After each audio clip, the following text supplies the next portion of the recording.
Thank you very much. Wow.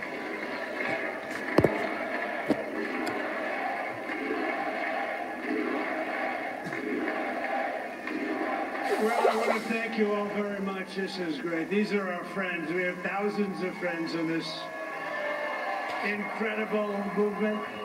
This was a movement like nobody's ever seen before. Incredible. So beautiful, and gorgeous, huge.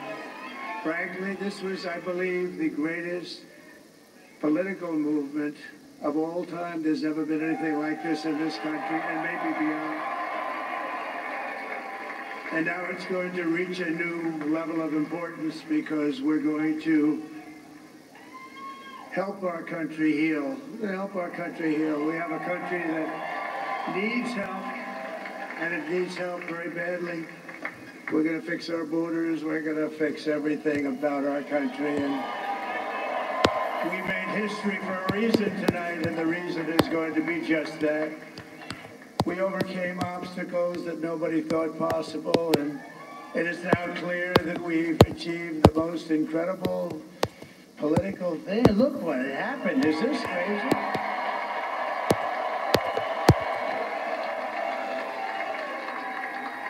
But it's a political victory that our country has never seen before, nothing like this. I want to thank the American people for the extraordinary honor of being elected your 47th president and your 45th president. And every citizen, I will fight for you, for your family, and your future. Every single day I will be fighting for you, and with every breath in my body, I will not rest until we have delivered the strong, safe, and prosperous America that our children deserve and that you deserve. This will truly be the golden age of America. That's what we have to have. This is a magnificent victory for the American people that will allow us to make America great again. And in addition to having won the battleground states of North Carolina, I love these places.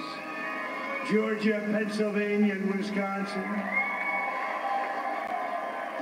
We are now winning in Michigan, Arizona, Nevada, and Alaska, which would result in us carrying at least 315 electoral votes.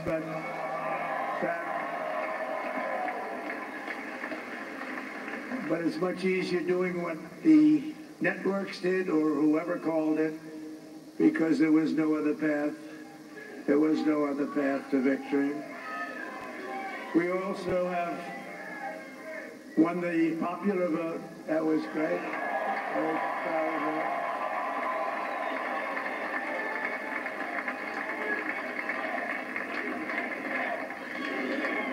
Thank you.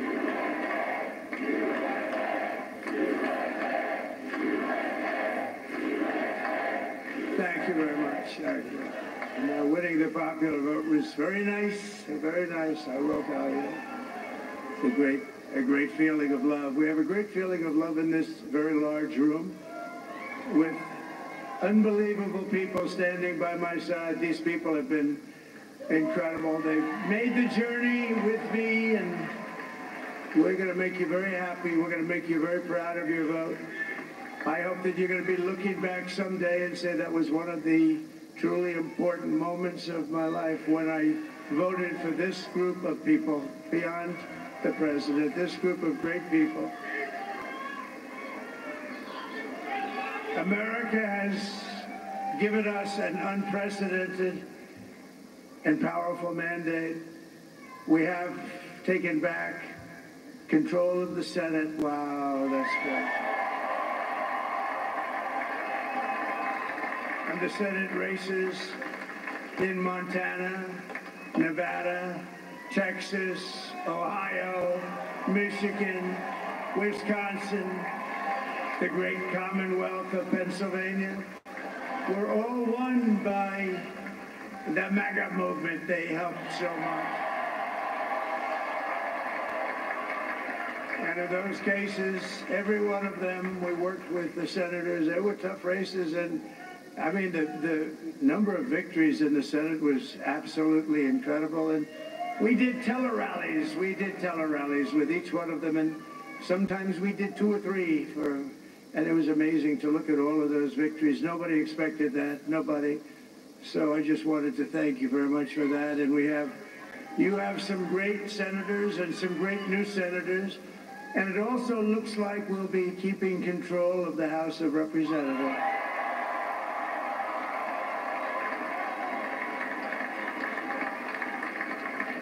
And I want to thank Mike Johnson. I think he's doing a terrific job. Terrific job. I want to also thank my beautiful wife, Melania, First Lady.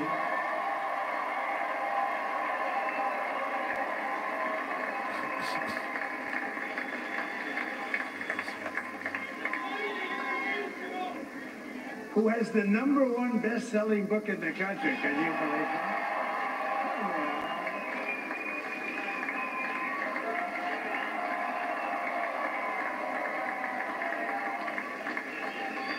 Oh, no, she's done a great job. Works very hard to help people. So I just want to thank her. But I want to thank my whole family, my amazing children, and they are amazing children. Now, we all think our children are amazing. Everybody here thinks their children are amazing, but that's a good thing when you think they are. But Don, Eric, Ivanka, Tiffany, Barron, Laura, Jared, Kimberly, Michael, thank you all. What a help. What a great.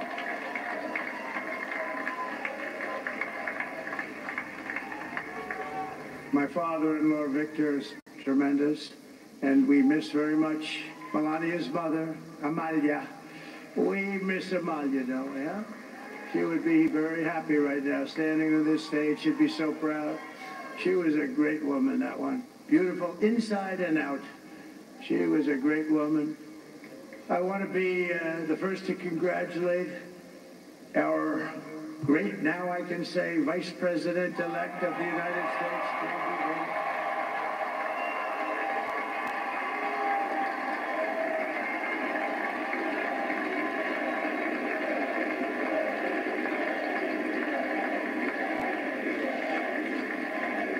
And his absolutely remarkable and beautiful wife, Ushabaz. And he's a feisty guy, isn't he? You know, I've said, go into the enemy camp, and you know the enemy camp is certain networks, and a lot of people don't like this. Sir, do I have to do that? He just goes, okay. Which one? CNN, MSDNC? He'll say, all right, thank you very much. He actually looks like, he's like the only guy I've ever seen. He really looks forward to it, and then he just goes and absolutely obliterates them. Say a couple of words.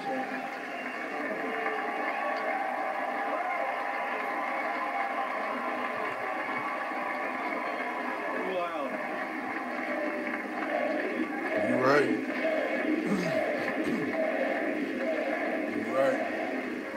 Well, Mr. President, I appreciate you allowing me to join you on this incredible journey. I thank you for the trust that you placed in me. Cheap and gas I think that we again. just witnessed the greatest political comeback in the history of the United States of America. Make groceries cheap for us all again.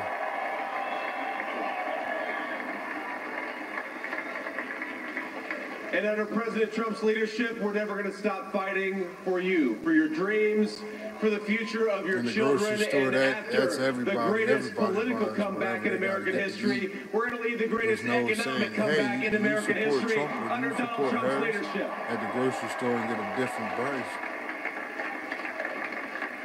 Yeah, there ain't gonna be no taxes being raised now. That's why the IRS endorsed her and not Trump. He turned out to be a good choice. If you actually look that up, the IRS I took a little heat endorsed Harris, and Harris and Biden hired 87,000 new IRS agents to go after people with taxes. Great 4 years, and then too, Google, who started the tax on cryptocurrency. Google that and tell me who it was. that little thing called special, we have to make it so. We're going to make this so great. It's going to. Once the fuel goes down, the cost of goods go down. Country in the world by far, and right now we're going to just work very hard to get all of that back. 87,000 new IRS agents. We can do that. We just, if we had to wait longer, and I don't know if it was going bad, so who's going to make the taxes for it? Who's $20 million in debt after spending $1 billion? Right. We want people to come back in. Who's $20 million in debt after spending $1 billion? We have to let them come back in, but they have to come in. That shit reminds me of that movie with Richard Pryor, Brewster's Millions. Let me also express my tremendous appreciation for Susie and Chris, the job you did. Susie, come here. Come here, Susie. Chris, come here, Chris. Susie likes to stay sort of in the back, let me tell you. The ice thing, we call it the ice thing, right? Oh yeah, Trump hates women, and he hired her for, what the hell was it? I forget what her position is, but he hired her. She's not in the background. She's the first woman in that position, but Trump hates This wasn't expected, but I just want to thank, obviously, President Trump for this journey. It was a great one, and he's a hell of a candidate. He's going to be a hell of a great 47th president. And this team that we have, you probably don't even know what the meaning of democracy is. Susie Wiles, the best. To even say that you're scared of it, man. It was already, Trump was already in for 4 years. How you going to say that it's going to end now all of a sudden that he's back in? Gas was the cheapest out of, what, 15 years or so? Obviously, President Trump for this journey. It was a great one, and he's a hell of a candidate. And he's going to be a hell of a great 47th president. And this team that we had, people always use them certain key words, but probably don't know what the hell that shit means. The best. Thank you. Oh, he's a this. Oh, he's a that. Oh, he's a this. You don't even know what the shit. You don't even know what that shit means. I've never seen him be shot before. Susie, they're great. Everybody up here is great. Everybody up here is very special. But the Trump, who did you say? Oh, let me tell you, we have a new star. A star is born, Elon. Yep.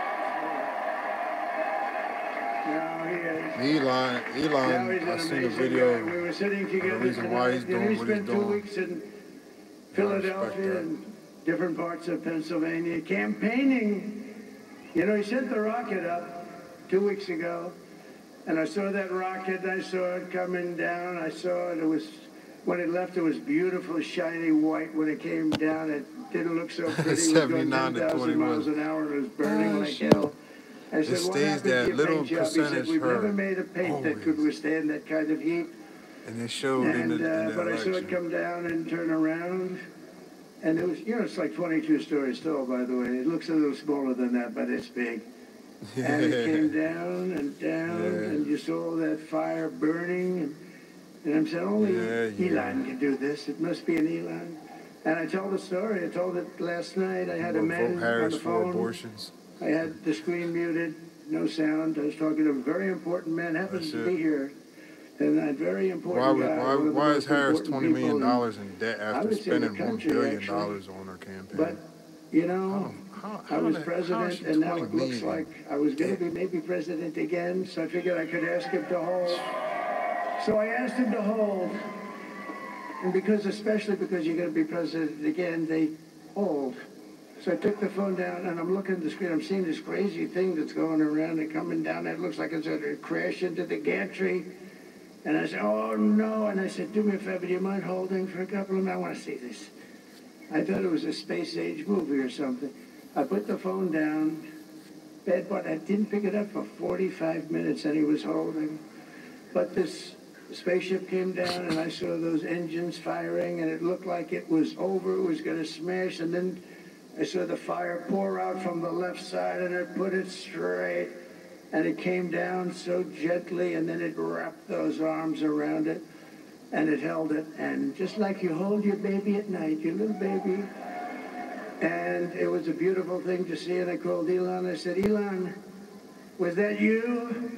He said, yes, it was. I said, who else can do that? Can Russia do it? No. Can China do it? No. Can the United States do it other than you? No. Nobody can do that. I said, that's why I love you, Elon. That's great. And you know, when we had the tragic Hurricane Helene, and it hit North Carolina, they were really devastated. The water, this was a big water, he did a speech. as big as we've ever seen, water hurricane. It built lakes out of nothing. Fields became lakes, and the danger was unbelievable. And there was one where he was addressing some shit, and everybody would it be possible, at all possible, for you to speak to Elon Musk? We need Starlink. I said, what's Starlink? It's a form of communication. So I called Elon, and I'll tell you what, he had, and it was very dangerous. People would die. They had no communication. All the wires were down. I called Elon Musk. I said, Elon, you have something called Starlink. Is that right? Yes, I do. What the hell is it? He said, it's a communication. Let's see if I can find it off of this one real fast. Damn. I thought that was the one. It's Friday, so you know what that means. Let's welcome tonight's guest. He thrills the nation with his impersonations. Comedian Tyler Fisher. Yeah, she fights for the Jews in her Jimmy Choos. This is one human rights lawyer from Goldstein. She's got a baby on board, and it can't be ignored. New York Times bestselling author, Fox News contributor. And just like Trump, he's responsible for landslides. New York Times.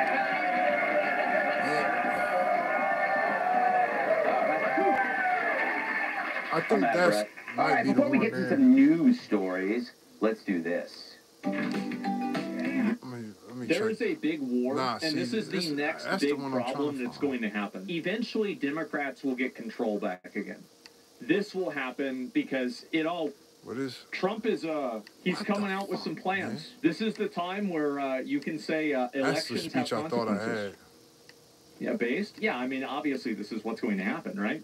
But here we go. Let's take a look at it. As part of my plan to secure the border on day one of my new term in office, I will sign an executive order making clear to federal agencies that under the correct interpretation of the law, I don't know where to find going forward, the future children of illegal aliens will not receive automatic U.S. citizenship.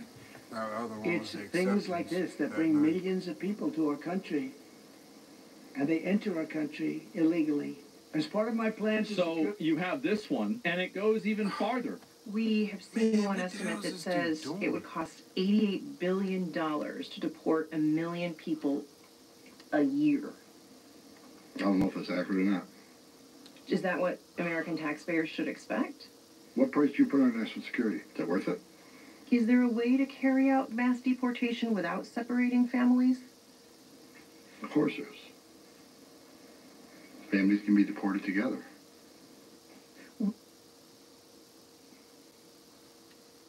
Man, this dude. We are in for a wild ride. Yeah, he's not wrong. Yeah, no, he's not wrong. Wow. Send him home? Yeah, content for days? No, this is going to be a... Oh, this was good, too. You debated Biden the first time, and you debated him the second time. How much of a difference did you notice from the two? You look at Kamala, she's worse than Biden. The next day, you remember they announced that crime is up like 45%, so I was right. But I haven't gotten an apology from David, but I don't watch him anymore. I haven't gotten an apology. I have been so wrong I can't find that damn about this man, because I never understood why he fight that I had. You're a family man. Want that. I thought it was the other.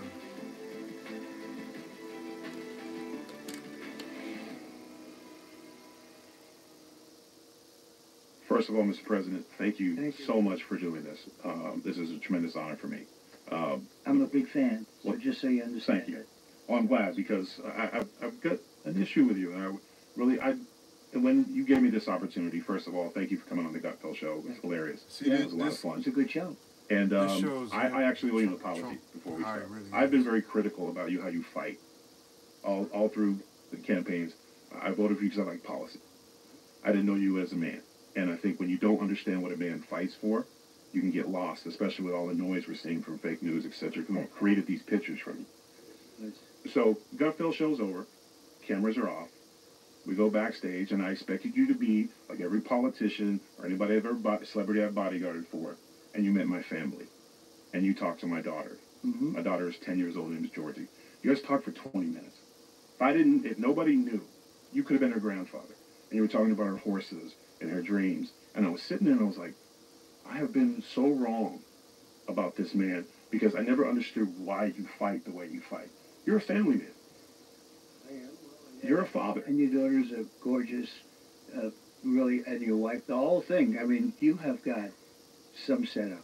I'll tell you. But your family's great, and you're great, and you've really done something, and you've captured a certain spirit. You know, a friend of mine who's very smart, he's also a very big guy. He said, because I'm big and strong, people think I'm not the smartest guy. Oh, I know. Okay? You are a really smart guy. And I see it, and I've watched it, and I like the show, and we have the privilege of having had the highest rating in the history of the show when I did it a couple of weeks ago. Those is of all time. Of all time. Yeah. We beat network television. You beat everybody. And they were up 35 million homes, and it was a landslide. Yep. Now, you're putting it on me. I'm throwing it back to you, Mr. President. Go ahead. Why do we not hear more about Donald Trump, the father, the grandfather? And I did a deep dive.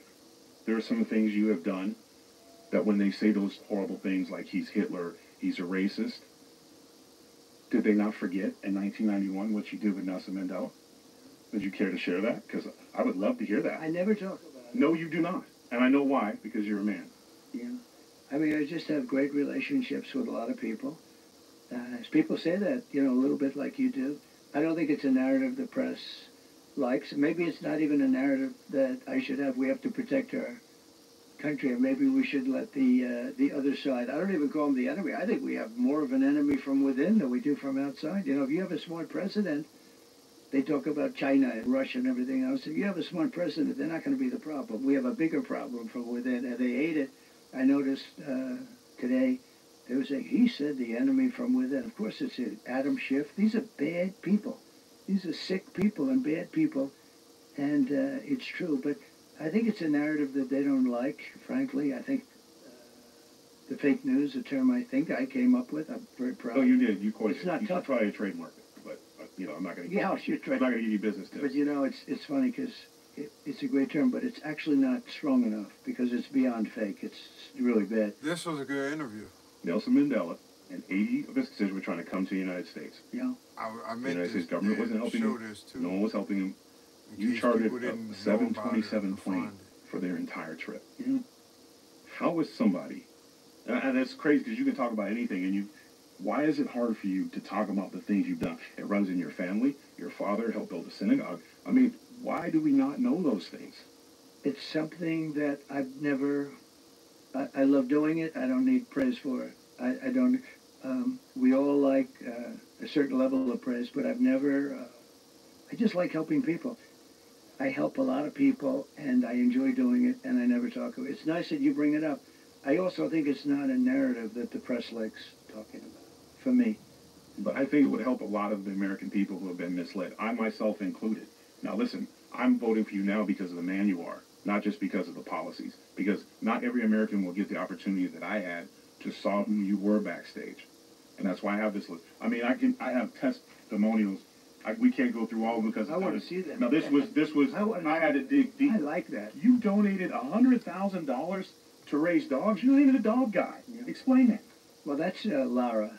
So I have a wonderful, the wife of Eric, and she's a terrific person. You know, she's actually now a very big an important person in getting elected in the Republican Party. She comes from North Carolina. She loves the dogs. And I did that in her honor, actually. And, you know, if you listen to her, boy, dogs are treated very badly. They're, you know, some evil people having to do even with dogs. So I did that for my daughter-in-law, yeah, more so than me. I don't know that much about dogs, but I want to take care of them. And I had an opportunity. You know, as president, you can do a lot of things. I did a lot. At the size of the kennels, the size of the cage, you know, there's like cages that they're in. And it's terrible. It's like you have no room, no nothing. And she came in with a whole group of people. These are people that really fight hard for dogs. I mean, you have people that fight. And she's a good person, so I did it for her. I have hundreds of employees who have said things like, you've paid medical bills, you've paid mortgages, rents, you've helped get family members. There's one story in here where a brother came in with a business plan. Nobody would hear him. You gave him 10 minutes, you shook his hand, and you cut him a check. And why is it so hard for you and even your team? I'm a little upset. These are things that I think the American people maybe and I get it, you're humble because you're a father first. Yeah. And a grandfather. And that's something, again, one thing we need in this country is we need a father figure again. We need husbands and boyfriends and young men we need to see that fathers are capable of great things because we've dealt with it, especially in the last 3.5 years, a complete dismemberment of what it is to be a man. We're under attack for everything. 1.5. Let me fix it real quick. This is a real good interview. 1.5. Oh, damn. Well, you got 15 seconds. 6 Sorry. straight weeks of winners, but there can only be one. But this I wanted to show because of the fact that the Slots Championship on Hard Rock Bet. Download now. He shows he's down to earth. And a grandfather. And that's something, again, one thing we need in this country is we need a father figure again. We need husbands and boyfriends and young men we need to see that fathers are capable of great things because we've dealt with it, especially in the last 3.5 years, a complete dismemberment of what it is to be a man. We're under attack for everything. Yo, what the hell, man? Ain't that some shit? Like, they just hit me again with a second one in like 3 seconds? Wow. Well, actually, manhood is under attack. I see things that are so beautiful, and the next day I see them knocking the hell out of somebody for doing something that the day before I said, what a wonderful thing. Now we have to get back a little bit more. You know, the other thing under attack is religion. Religion was like the glue that kept this country together, and so many people are mocking it now. They mock it, and it just kept our country together. But it's absolutely under attack. And under attack by this administration. And you look at Kamala, she's worse than Biden. Biden he's out of it, okay? Oh, yeah. But she's actually not as smart as Biden. Biden was smarter than her. I think to this day he is. And I don't think the country can take a chance on having her. I think it's a tremendous... I don't even think it's a chance. Let me ask you... I think it would be a disaster. Let me ask you the question that was posed her last night that she refused to answer. You debated Biden the first time, and you debated him the second time. How much of a difference did you notice from the two? So... are you talking about her and him, or are you talking about just him? This is interviews about him. Well, he was different. I think he had a really bad night. I don't think it... Cognitive? He had a... I don't know. He had a really bad... The second time. Yeah. I think he had a really bad time of it. So I debated him before. Oh, yeah. And he was okay. Look, I hit him hard. I asked him about $3.5 million. Remember when Chris Wallace was protecting him? Chris Wallace is not doing so well. Chris Wallace is not Mike. But I asked him about the 3.5 given to him by the mayor of Moscow's wife. I said, how do you justify this? And then I always have 2 or 3 people to debate. The last time I had David Muir. I call them interventions. Oh, they're terrible. Well, David Muir, I said, crime is through the roof. It's way up. And he said, no, it's not. It's way down. The FBI said so. Well, the FBI didn't include a lot of places. Funny how that is. Yeah. The next day, you remember, they announced that crime is up like 45%, so I was right. But I haven't gotten an apology from David Muir, but I don't watch him anymore. I haven't gotten an apology. No, I think Biden, look, the debate he had was not great. But I think that he's a step above her, actually.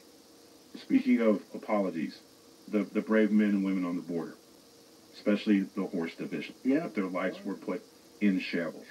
One of the things I have on my policy list was that would you consider giving them a day at the White House? Here you go. A moment to be recognized. Are we talking where they were saying about the whips and everything else, which didn't exist? Not just them, but their families. When the President of the United States comes out and condemns them. You do it. You set it up. We win, I'm there. Because I said we have to win.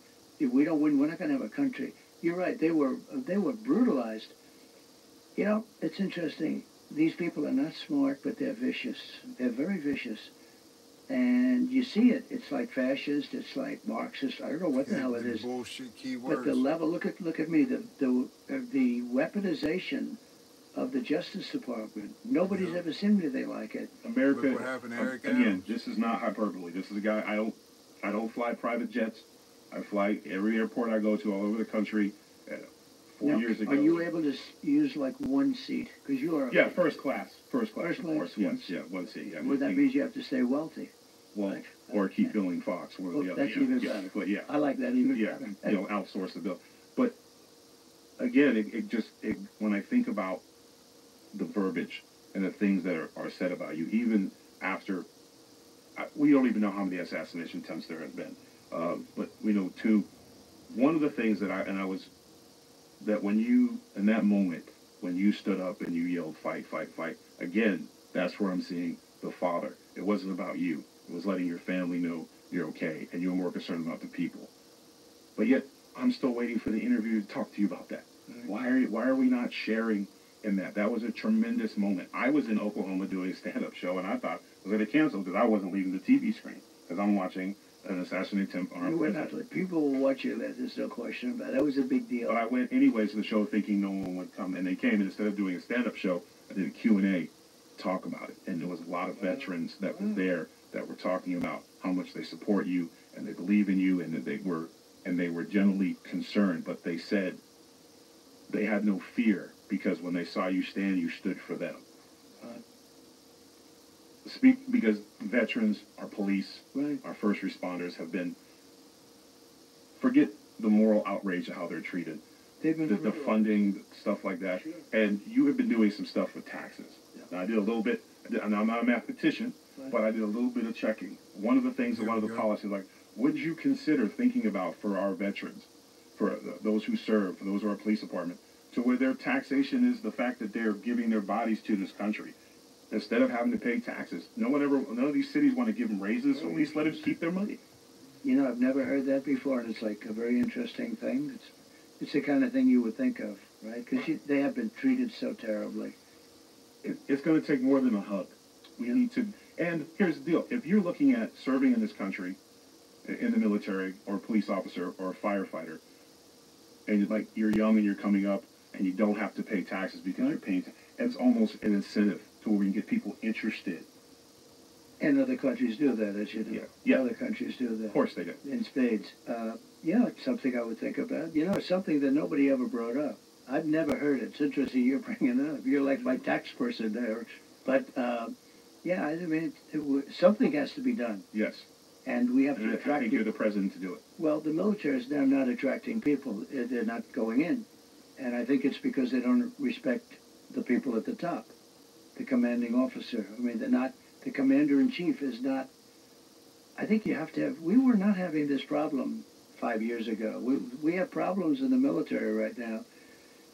You know, the one thing I will say, though, and I tell the story, we really did a great job with our military. I rebuilt the military, right? And we got rid of ISIS. And I got to know them during this very short period of time. It was supposed to take 5 years. We did it in about a month. Remember that? Yep. And I got to know the real military, not these guys that are woke and that are like, you know, like, should I mention them? Yeah. I think we get it with the woke. No. Yeah. I'm knowing, trust me. With Millie and the statements, yes. And I mean, look, I guess Mattis is a nice guy, but we have people in there that are much different. Not the people on television, the people that got rid of ISIS quickly. I was told it was going to take 5 years, and we did it in a matter of literal weeks. And I said, this is a great military. And by the way, they're not woke. You could never make them woke. These are guys, you will never, ever make them woke. But they did a great job. Great job. Now, you brought us Space Force. Yeah. And now partnering with Elon Musk and stuff, I think we're going to have some great things. But one of the things I've been very critical of this administration is that I think we need to have a school force. We need to make our schools hard targets. And there's again, looking for employment for our servicemen when they come out. Because I feel like what's happening in our schools isn't a police thing, it's a military thing. Because they are trained to look for these signs and stuff. If we had military, not necessarily military, but they'll be coming over, we use social workers, military police, and we each... So let me ask you this. So what about teachers that are in the military, and the teachers, they leave the military, they become history teachers, they become math teachers, and they're in the room and they get to know the students, and they know how to use it. You can't have people that don't have any idea about what to do with guns.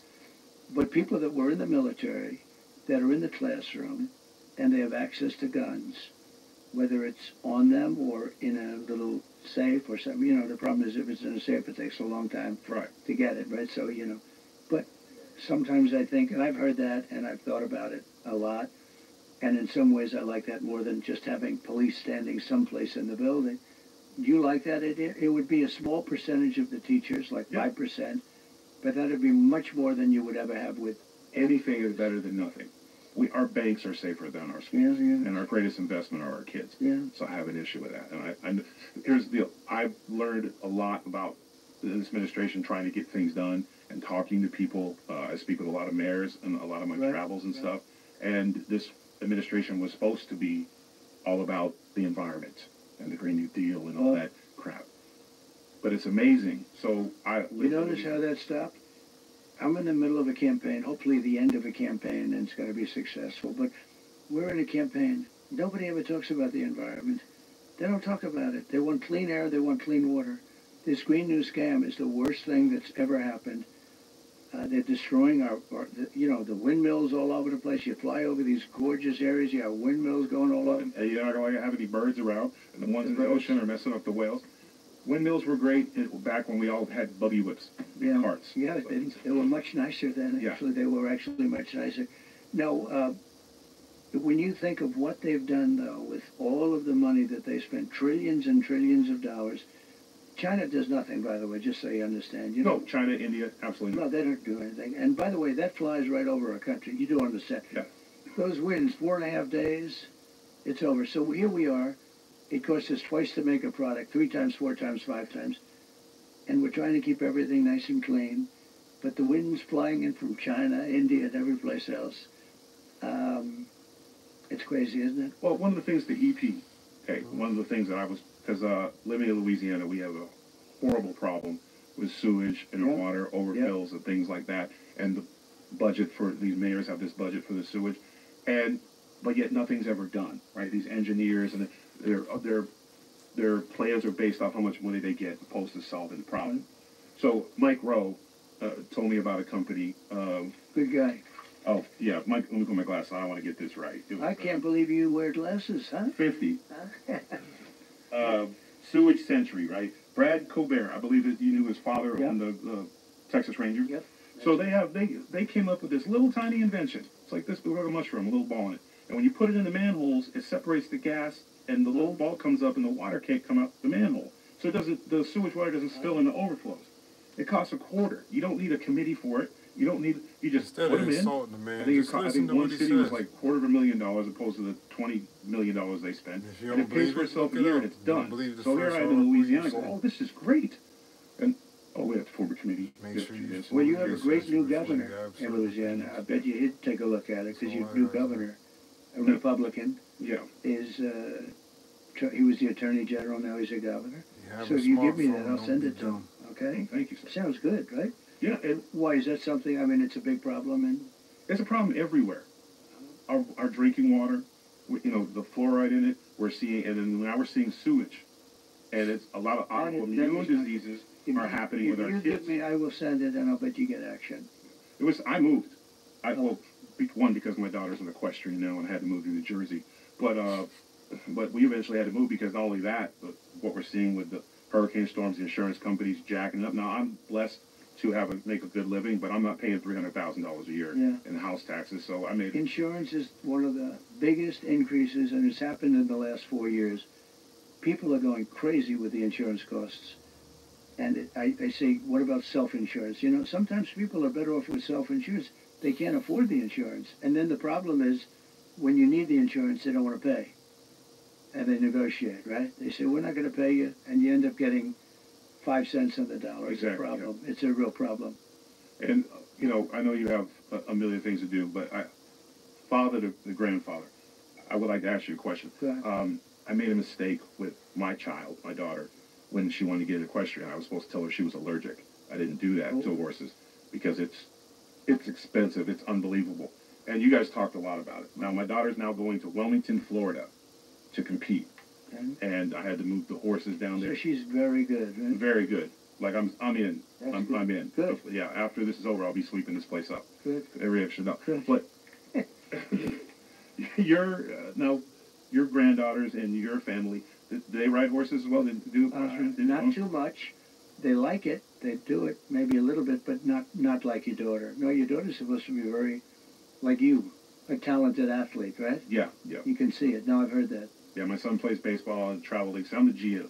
The way I look at it, if you're the first one in, last one to leave, daddy invests. I just forgot to put a salary cap. A little cheaper. A little bit less. It never ends, though. No, but it never ends. No. Yeah. But we're going to be in Wilmington. How far is Wilmington from Mar-a-Lago? So Wilmington is about 20 minutes away. Can I get a group rate? Yes, you're going to come over. We're going to have dinner with your daughter and your family, your wife. We're going to come over and have dinner. But do you mean Wellington or Wilmington? Wilmington. I say it wrong because I just paid to have the horses moved, so it's a little traumatic for me. Yeah, it could be. But it's either one's about 20, 25 minutes to come over. I'd love to have you on. Thank you, sir. No, but you're a terrific guy. Look, that show has caught on, and the whole group is great. But I've always watched you. You always were defending me, and a lot of people don't defend me, and I like people that defend me because I think I'm doing the right thing. And we have a lot of bad people in our country, you know. We have a lot of people that you almost say they must hate our country because what they do is so bad for our country. But I just have always... Well, I'm not allergic to straight talk. Yeah. And every man of consequence that I learned from in my life never bullshitted nothing with me. Mm-hmm. Whether it was Dusty Rhodes, whether it was my football coaches, whether it was anybody I was with, they always told it to me straight, even when I didn't like what I wanted to hear. Because I always believe everybody can handle bad news and good news, but no news and bullshit don't piss down my back, as my grandmother used to say, and tell me it's ring. And that's one thing that you have never done. You always, if you don't want to hear, because the American people can accept bad news. Because when we know how bad it is, then we can look forward to getting it better. And that's, in this age of endorsements, you know, that's why you have my endorsement, Mr. President. You can take that, a cup of coffee, and do whatever you want with it. It means a lot to me. It does. You know, I think this is going to be the most important election in the history of our country. I agree. Because our country's going bad. You know, I hate to say, I wouldn't do this with just politics. Our country is going bad. The things we do. I mean, men playing in women's sports, okay? Absolutely not. It's crazy. And let's not say it's the most important, but it's just crazy, the whole concept. It is. Having no borders, having elections where you're not allowed to ask somebody whether or not they happen to live in the country. Just anybody can walk in. Yeah. It's really wacky, and we're going to get it changed, Cyrus. I believe that. He's just a regular I have to ask this because you love sports as almost as I do, especially boxing. Yeah. I do. I love. And just a regular dude. Do you miss not being able to do all that stuff? Because like WrestleMania 4 and 5, part of my childhood, inspired me to end up becoming a wrestler. I thank you, Gutfeld, for that. I did. I'm in the WWE Hall of Fame. Yes, you are. And Dana is a good friend of mine with UFC. What a job he's done, right? Dana White is incredible. He's like an incredible guy. And, I was always involved in it. I remember in those days, well, Hulk is a great guy, you have to say. Yeah, him and Hulk. Yeah, when he ripped his shirt off. You know, listen, I was just a wonderful Paul Wonderful guy, but I got it. But I think that was a great moment. And so you're very quick, and you can talk trash with the best of them. Who was the biggest influence? Was it Don King or Muhammad Ali? Because your style is like ours. Like when you come to talking trash, and I know you hung out with those guys. I know a lot. I did the search, and I know that you have been. It's hilarious after reading and the stuff I've saw. And I just saw a little bit. There was part of mine, but you have been a regular guy. You never cared what color somebody was or who they slept with. All you cared was the content of their character, if they could do the damn job or not. They were both friends of mine. Now, Don King is still alive, you know. He's 92 years old. Yeah. He lives in Florida. He's a great guy. He endorsed me very strongly. He said, you got to vote for Trump. And I probably spoke to him a week ago, maybe. And he was great. Very different guys. But there's nobody. Don King, each incredible. Don King, nobody like that. And Muhammad Ali, nobody like that. These were two unique people. You know, Don King was a tough cookie, too. He beat the hell out of people. Unfortunately, it cost him a lot. Yeah. But he was a tough guy. But he's a big supporter. Muhammad Ali was actually a friend of mine. I knew him pretty well. He was amazing, actually. He was amazing. And, you know, you look at some of the fights. Sonny Liston had no chance of being beaten, and he got beaten badly twice. Oh, yeah. And then when you look at George Foreman, another really good guy, but he just had George Foreman. George Foreman at that time was bulletproof. Bulletproof. Remember when he fought 3 guys and knocked him out? I was a little young, but I remember the He fought 3 guys one night, and but the 3rd guy, and Muhammad Ali was watching. The 3rd guy, he was getting a little tired, you know. What's your favorite? What was your favorite all-time big prize fight that you were at? Well, believe it or not, I was at Madison Square Garden. I think it was Ali Frazier won. Oh, so you were there. That's, in my opinion, the most historic fight of all time. So I was there as a young guy, very young guy, and I remember there were many heart attacks. Can you believe it? They had heart attacks. Men, I don't know what to say because it sounds ridiculous, but there were a lot of heart attacks. It was the craziest evening. 2 undefeated, legendary fighters. They were both undefeated, and it was brutal. And that was the days of the 15-round fight, you know. Where they had to fight. And I can't say it because, you know, look, I'm not in the ring, but those fights were better. You know, those extra 3 rounds. Well, that was the championship round. They say 11 and 12. They were the championships round. Now, how are you dressed for that? Because it was the 70s, and it was wild, crazy. Now, you've always been kind of, never been a big fan, but was it just the suit, or did you have the jacket? I think just pretty normal. But I was a very young guy. Yeah. But in terms of an event, I think that was maybe the greatest event. That was the first Super Bowl. But now you have Dana White, who's done such a great job with UFC. I don't know, the boxing, unless something happens, the boxing doesn't look the same as it did. Fighting over in Saudi Arabia is not the same thing, with all due respect. No, but it's, he's done a great job with UFC. Would you ever do the UFC stuff? Watch it? Yeah. No, from years ago. Oh, years ago? Yeah, if it was available. Can you take the shots to the face? Because a lot of I'm not going to hit in the face. I had 1 shot. Most of my fights were over in about 5 or 6 seconds. Well, the weird thing would be fighting 1 guy. Usually I had to fight 3 or 4 in clubs. So, but those days were behind me. I asked Dan Gable, so he was probably the greatest wrestler of that type, right? And he was fantastic. I said, would you have done well in the UFC if they had it then? And he said, no, because I would never let people hit me in the face. You know, it's a whole different culture, frankly. Well, you can get in the face. Wrestling background. Yeah, a lot of. I think Kurt Angle would have been tremendous had he been, not broke his neck and stuff. But I know you. I could keep you here forever, and I'm getting the circles and the doo-wops. And Mr. President, thank you. I would only do this one for you. You don't know what's going on. This was a good interview. I'm the keynote speaker at the biggest dinner in New York, probably of the year. This was a good one. And I had a choice. I was going to walk in and say, could you do me a favor? Could I do this interview tomorrow or maybe next week? And I said, I'm not doing it to Tyrus. And I got people over at the big hotel, and the room is packed, and everybody's wearing white tie, not black tie. I don't like wearing white tie, but it's white tie.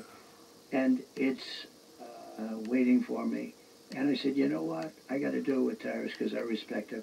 And Tyrus has always, I tell you people, he's always stuck up for me when maybe it wasn't the thing to do, and he's always there. So I'm here for you, and I'm a little late, but that's okay. He did one with the Undertaker. Oh man, we got like 15 seconds for this.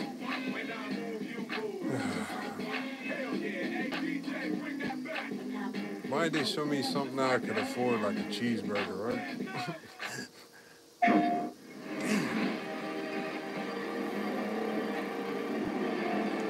How long are you married? I ain't see this. 14 years. Good. Yes. This is your second marriage? The Undertaker? Who counts? Numbers. Numbers. Numbers. A second. All right, you can cut that part out. This sounds like it's going to get a little bit too he did so many. I think you can relate, like we both have kind of, maybe I'll kick our coverage.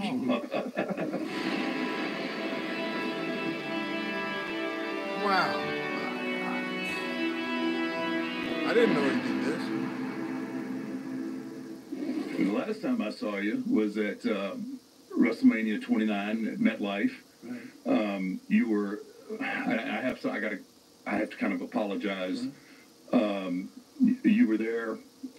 My family was there, right. And they'd come to you and asked if you would move 1 row back so that my family could come watch my match. Oh, yes. And you were gracious enough. But I did it. You did. You were gracious enough to move back.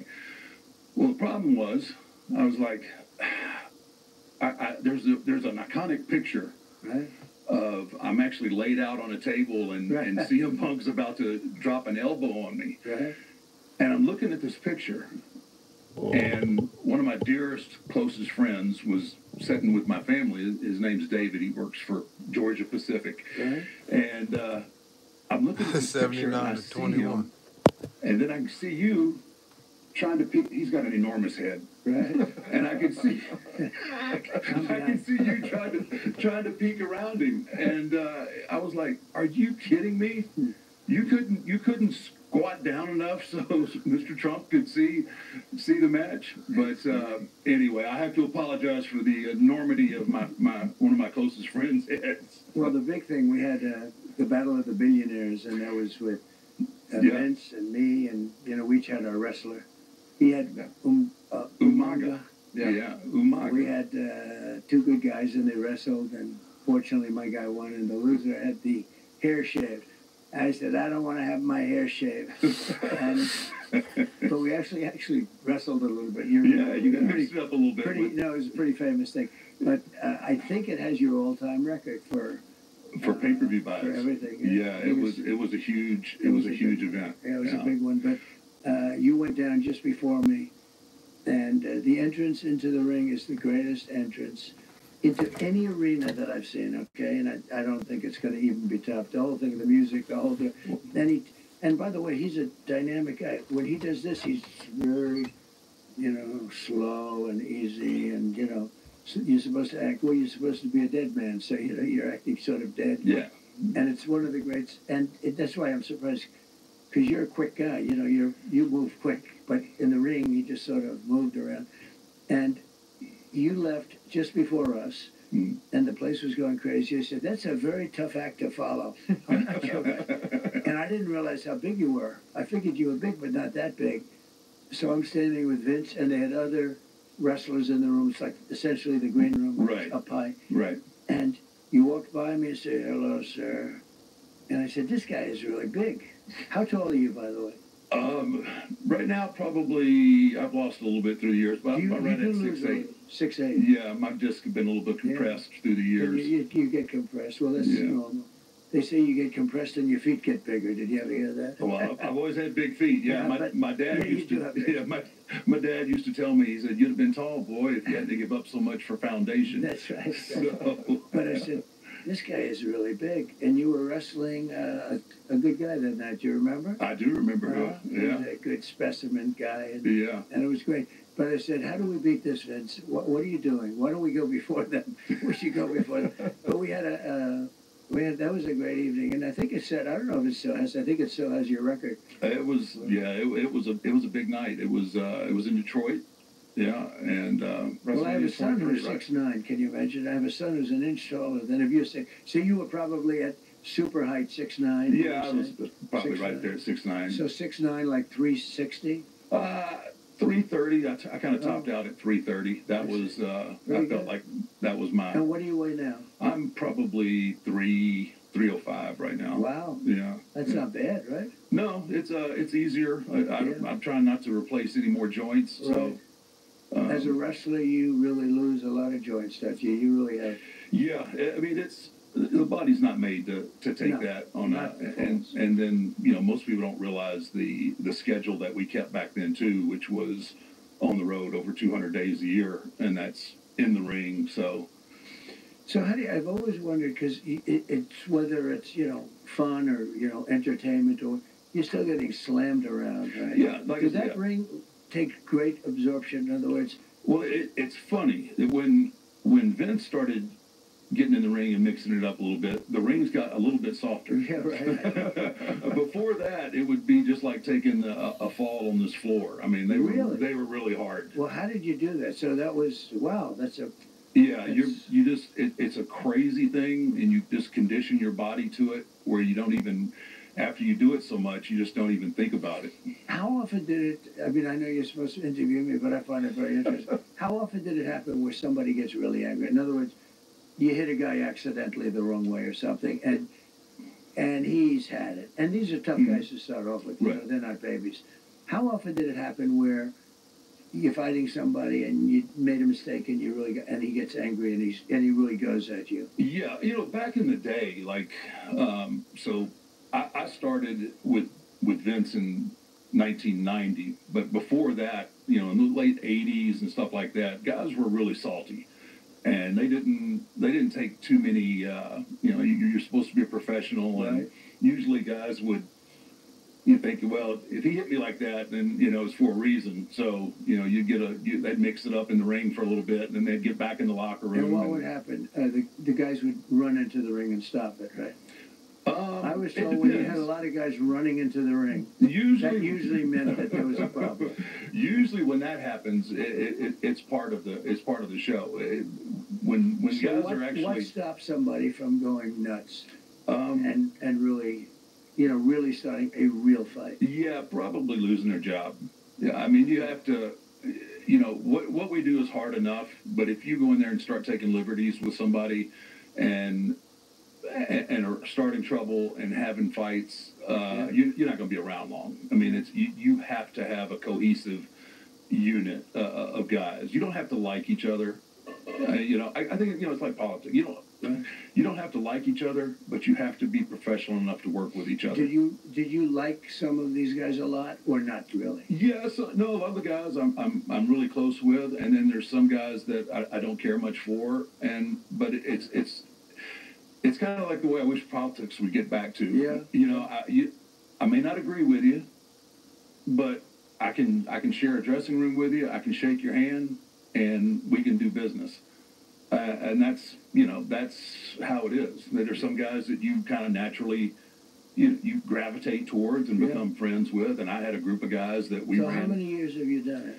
So I had a in-ring career of right at 34, 35 years. I mean, that's amazing. And you're still in one piece. Right? I'm in one piece. I got some new parts. I got some new knees. I got new hips. Does every wrestler end up essentially having to get new parts? At some point, usually, you're going to have something that needs to be replaced. There's very few guys that get out unscathed, and, that's... You ever get hurt so badly that you basically can't continue the match and you got to be, like, literally helped out and carried out? It happens. It happens, and it's just part of... What most people don't realize, Mr. President, is that although we're entertainment, but in any given match... You're 2 inches away from something really catastrophic happening. Absolutely. And then when you figure the amount of dates per year that you work, I mean, that really goes up exponentially. The risk factor. So you'd work 200 days a year. I had an 8-year stretch where I averaged about 220 days a year. And then you can just keep going. You just kind of get in that zone. Your body kind of gets used to the trauma, and you don't feel right. Actually, if you go home for too long, you kind of get restless, and your body feels too good. You think I got to go back to work. Trump. That's well, you had a great career. Well, I appreciate that. I really do. People love you. That's why I didn't even know he was on here. And I heard you were a fan. I don't want to say, but I heard you were like a political fan of mine, and I appreciate that. But I said he was such an incredible athlete, entertainer, because it's an entertainer. You have a lot of great athletes that can entertain. You might as well forget it in your sport. Right? Yeah, there's a lot of, and that's what most people don't really grasp. I mean, you can be a great athlete and not excel. You've got to have the whole package. You have to basically, and I think you've been a master of this. You got to make people care. You got to make them care one way or another. I can't wait till either he's they back love you, too, trust me. Or they hate you. So who do you think outside of you? I didn't even know he did this when he did Rogan and all of these. Athlete, and this is who was this the greatest? is an hour long the here. couple of greatest. Rogan's 3 hours. He did My goodness, another there's like almost Stone an hour Cold with Steve another Austin. one. He was up there. I mean, he did so many between all put of the Hulk Hogan in there, and and Ric Flair. I haven't seen this one yet. Those guys that just kind of off the top of my head could captivate you with what they had to say, deliver a performance in the ring, and then... now, you were much too young. Haystacks Calhoun, right? Oh, yeah. Right? Did you ever... You were too young. Yeah, I think a little before my time. But he weighed like 500 or something. He was a big man. He was a big man. He was a big one. Yeah. Let's see. You had a lot of beauty. So. I had my share of giants. That Vince used to feed them all to me when I first came up. Like if there was a giant, there was a monster. Right. they were coming my way first, and if I could work with him, then he might let then he would let Hogan or somebody else work. But I had to break them in. Mark, in an economy like this, Yes. something that you and I Is late in the season.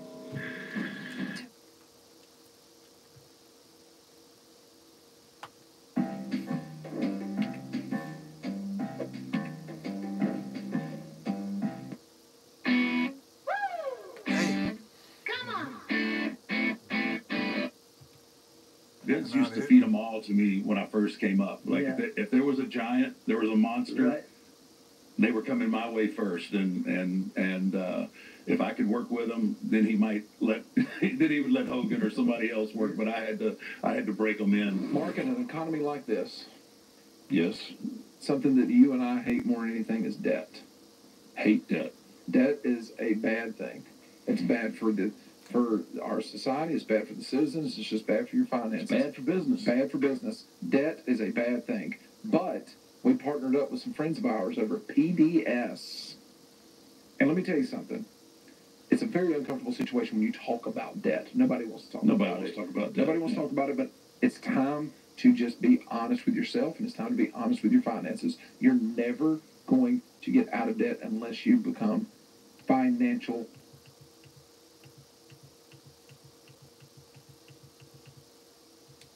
Like Roman Reigns, who just had an incredible title reign. We've got another young guy by the name of Gunther, who's going to be really special. Cody Rhodes is out there, the son of Dusty Rhodes. Oh, good. So yeah, the business itself is in a really, really, really good spot. And then we just had the merger with UFC and TKO. Good. Oh my goodness, yeah. It's been. Do you know Dana White? Oh yeah, I know Dana. Will you be working with Dana at all? Or? No, they're separate companies, but under. So who's running it? Who's Ari Emanuel is Ari's excellent. Yeah, he's the big dog, and Dana runs the UFC side, and then Nick Khan, he runs the WWE side. It's a very different kind of a thing, but very similar, actually, right? It is. It really is. Obviously. How do you do revenues there versus UFC? Is it? Our revenue, I mean, right now, it is crazy. They are selling out. Your revenue, your revenues. My revenue, meaning for the wrestling. Oh yeah, for it's wrestling, doing well. it's doing crazy. Maybe better than ever. Yeah, absolutely. Isn't that incredible? Yeah, it really is. Sold out everywhere, and we're doing a lot of international stuff now. Merchandise. So does that compare with UFC then in terms of revenue? I don't really, I don't know their numbers very well, but I know that the stock is doing really well, and the company as a whole is doing really well. It outperforms everyone on social media as well. It's always so the WWE social media outperforms NFL, MLB, really, NBA, everyone. Wow. Yes, over 100 million subscribers. These are the characters. In other words, these are the people. Like. Your social media is very big, right? I guess. I'm not. Is my social media? It's pretty big. Okay. All right. Who's the biggest on social media? The Rock. Oh, The Rock is. Yeah. Dwayne Johnson. You know, he was great. I never thought he liked me. And I felt badly because I think he's a terrific guy. And then Dana White said, when I was shot, took a shot to the ear. You may have heard about it.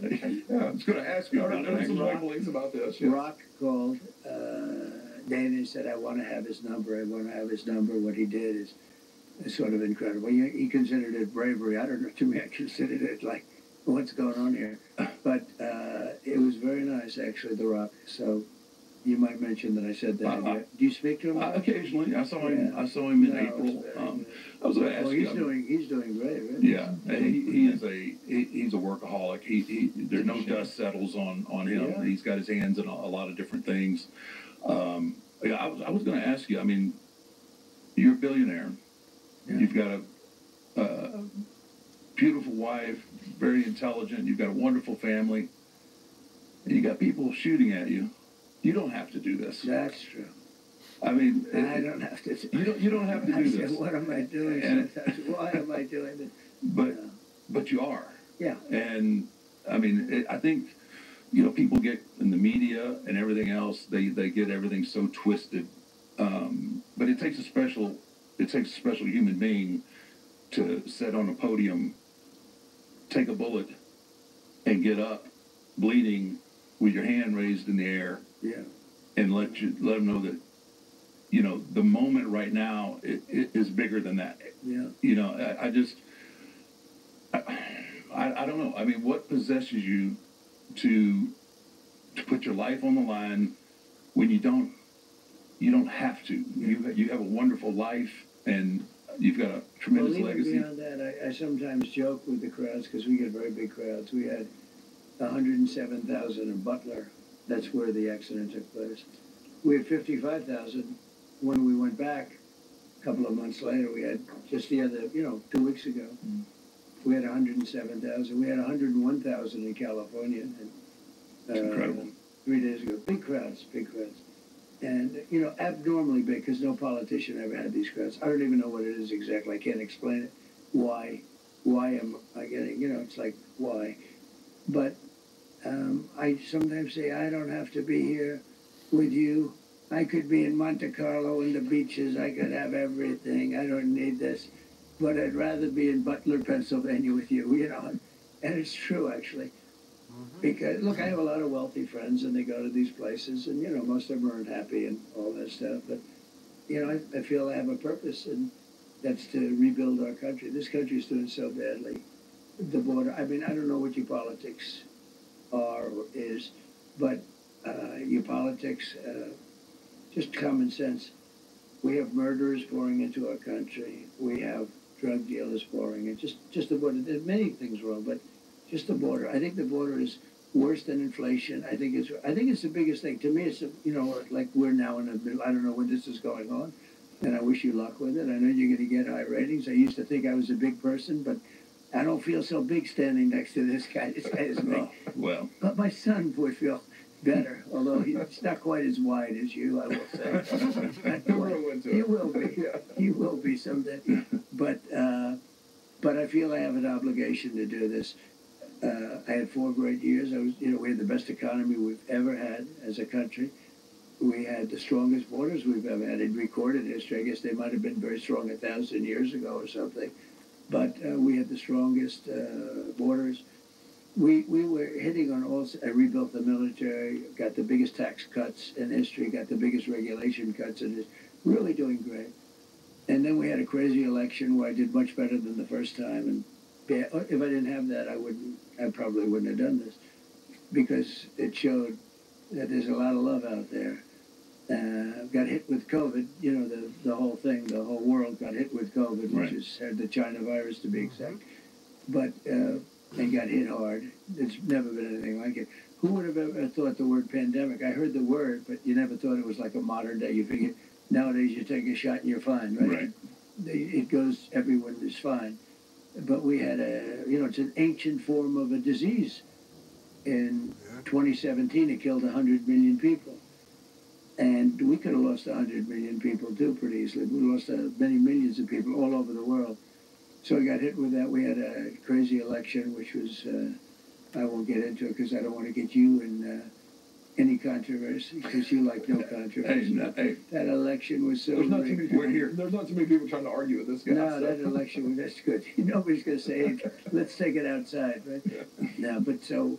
I got more votes than any sitting president in the history of the country by millions, right? And they say we didn't win, it was a version. But it was a COVID thing. Look, you couldn't get security. Nobody wanted to go outside. Big guys like you would say, I'm not going to be secure. You couldn't get anybody. It was like people didn't want to die. Right. It was it was right in the middle of that. And now I'm running again, and I'm leading. And I beat Biden, and they saw he was getting beaten. It's sort of like, it's a little unfair, and it's sort of not really what democracy is all about. But Biden got 14 million votes. He deserved to run it out and see. And they took it away. They actually took away his presidency, if you think about it. It was they called... Not so fast. The general's coming with you. Mom. Gotta fix that real quick. When I move, you move.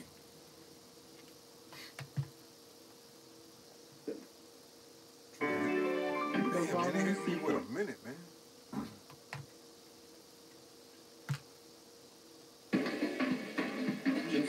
Make dinner parties easier with Reynolds Kitchen's slow cooker liner. I'll just let it go with. Find someone you can be yourself with on eHarmony. Yellow. Didn't pass the tissue test? Dr. Garcia? I beat Biden, and they saw he was getting beaten. It's sort of like, it's a little unfair, and it's sort of not really what democracy is all about. But Biden got 14 million votes. He deserved to run it out and see. And they took it away. They actually took away his presidency, if you think about it. It was Hey, want to know 3 ways eHarmony makes dating more fun? Number 1, making... What the fuck? I beat Biden, and they took away his presidency, and they gave it to this one. For that, man. And this one is worse than him. And we're leading now, but we have to see if we can do it. We got to do it. With him, I was leading by a lot. It was sort of over, and they went to him and they said, "You're not going to win, and we're going to replace you." Think of that. I mean, that's a coup. No, they took it away. Okay, now think of me. I spent $150 million. We're raging. We're doing great. We're against Biden. We have the debate. It was a good debate. He goes down, and now I have to fight somebody else. That's like you going into the ring, and you're beating the hell out of somebody, and they call up and they say, get that guy out of the ring, we'll put somebody else in for a while. Right, yeah. Right? You got to fight 2 guys instead of one. It's a good analogy. So anyway, so we have a second one that we started. Well, no, but the whole focus was on this one man, because it's a one-man, it's one thing. And then the debate was like a big deal. And that's over, and you think you have it won, and all of a sudden they replace. And then the new person always has a honeymoon period. So she got 6 weeks of a honeymoon period. Everybody thought good. They didn't think good of her before. In fact, she was the last of 13 people that was going to be chosen, but they wanted to be politically correct, so they picked this person. And she's not qualified. She got no votes. She dropped out. She ran against Biden, and she dropped out. She got no votes. They had 13 people. She was number 13, and they picked her. And I guess that's okay. I don't know. The process is pretty crazy. When they say threat to democracy, that's really a threat to democracy. Yeah, I'm not a threat to democracy. That is. I guess you need to ask Joe Biden what a threat to democracy is at this point, right? He's an angry guy. So, Mr. President, with the fact that, in the polls right now, you've got Fox, you got CNN, you got all these different polls out there that nobody really knows what to trust and what not to trust. But there's polls out there like with Polymarket where people can literally bet on the actual election, and it's from the people. You're up by 20%. Now, a month ago, you were only up by 10%, and there's been over $2.1 billion that has been put on you to win this election from the people. And you've tweeted about it. You've been talking about Polymarket. Why do you think there's been such a swing in this in the odds right now of you winning over Vice President Harris? Yeah, I think they got to know her, that she's incompetent, that she's a Marxist. You could say communist. A lot of people don't know what a Marxist is. But they say, could you use another word? I said, how about communist? Doesn't get any better, does it? I don't think you're a big communist fan. No, what do you think? No, I don't think he is. I hang out with me a bit. I don't think he is. I'm from Texas. We don't have those there. Yeah. When I first met you, you were walking down to getting ready to walk down to the ring. And I was surprised at how big you were. And the other wrestlers were in the room. And I was going to be following him. And they all called him Taker. And they said, it was sort of cool. They said, have a good time, Taker. They were talking about Taker. And I said, that's a cool name. They don't call him Undertaker. They say, the friends, or the other wrestlers are sitting around waiting. And they're saying, have a good time, Taker. He said, I will indeed, I will indeed. I said, that's pretty cool. Yeah, Taker's a little easy. You Taker? Yeah, Well, they usually call me Taker or Dead Man. Yeah. Those are a couple of my but yeah. Thank you, DraftKings, for sponsoring this episode. UFC 308 is coming down this weekend in the on the wall at Mar-a-Lago. There have been so many portraits, and some are genius and some are terrible.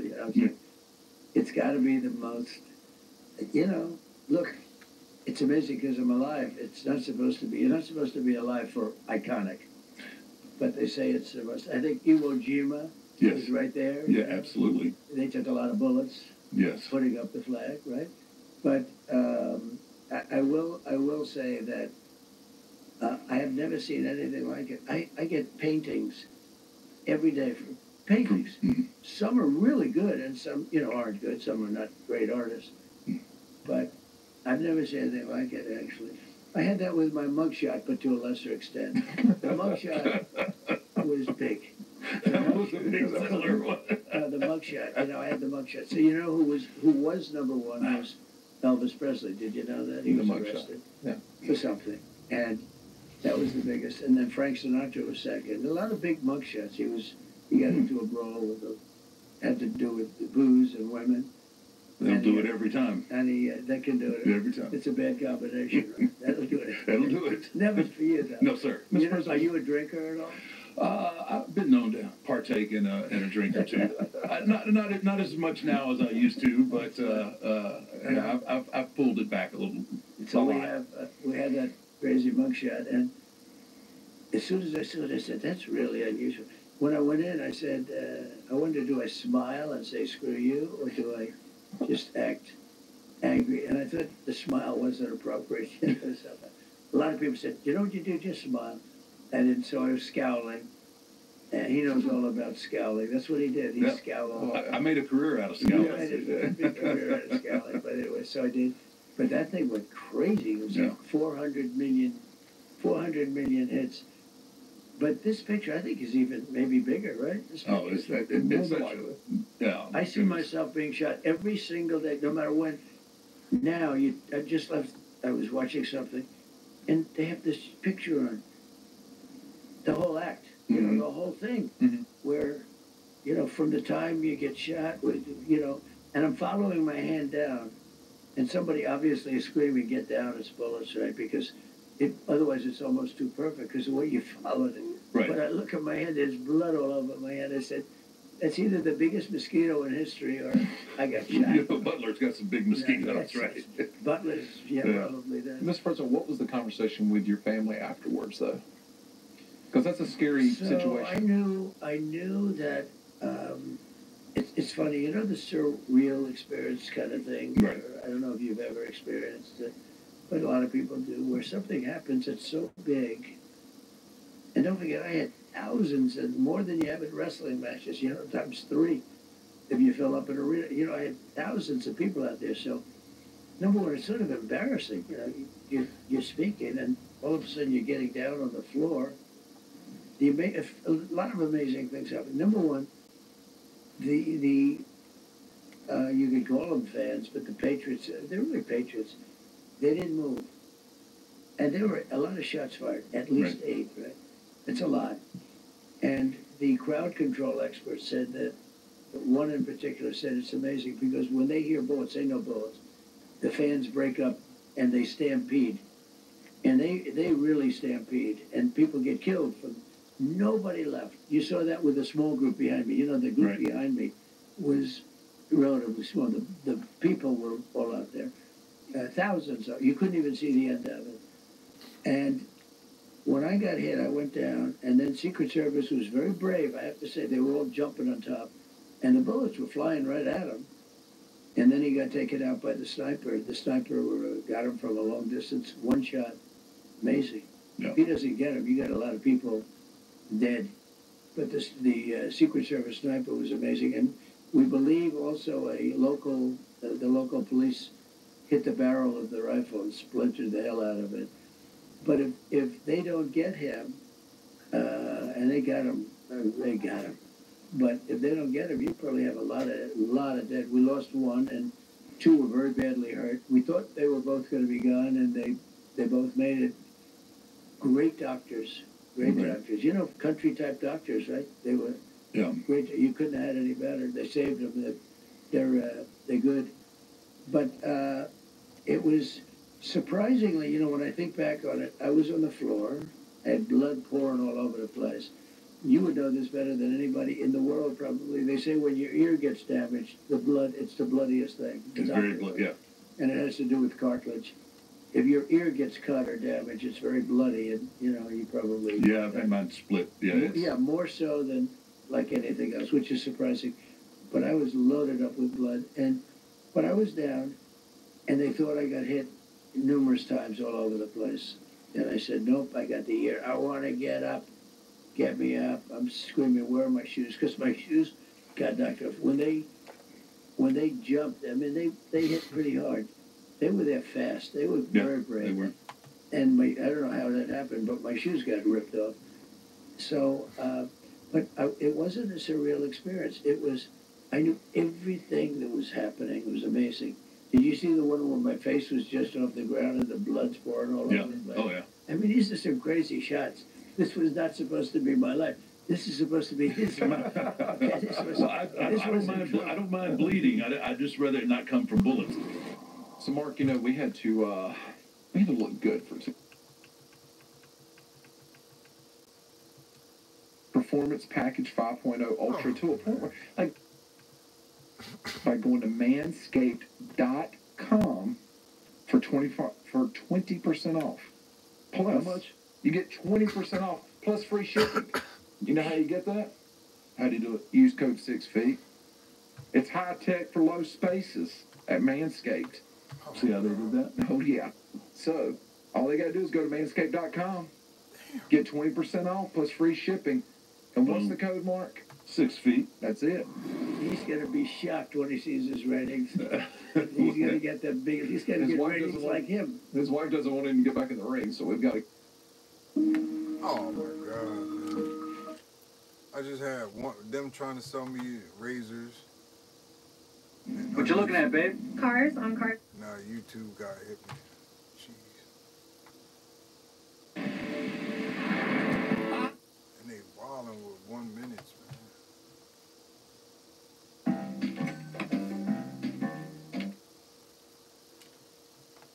Trying to fix it real quick. Pencil Quartz, innovated with vision, really delivered with excellence. My socks off with all these commercials today.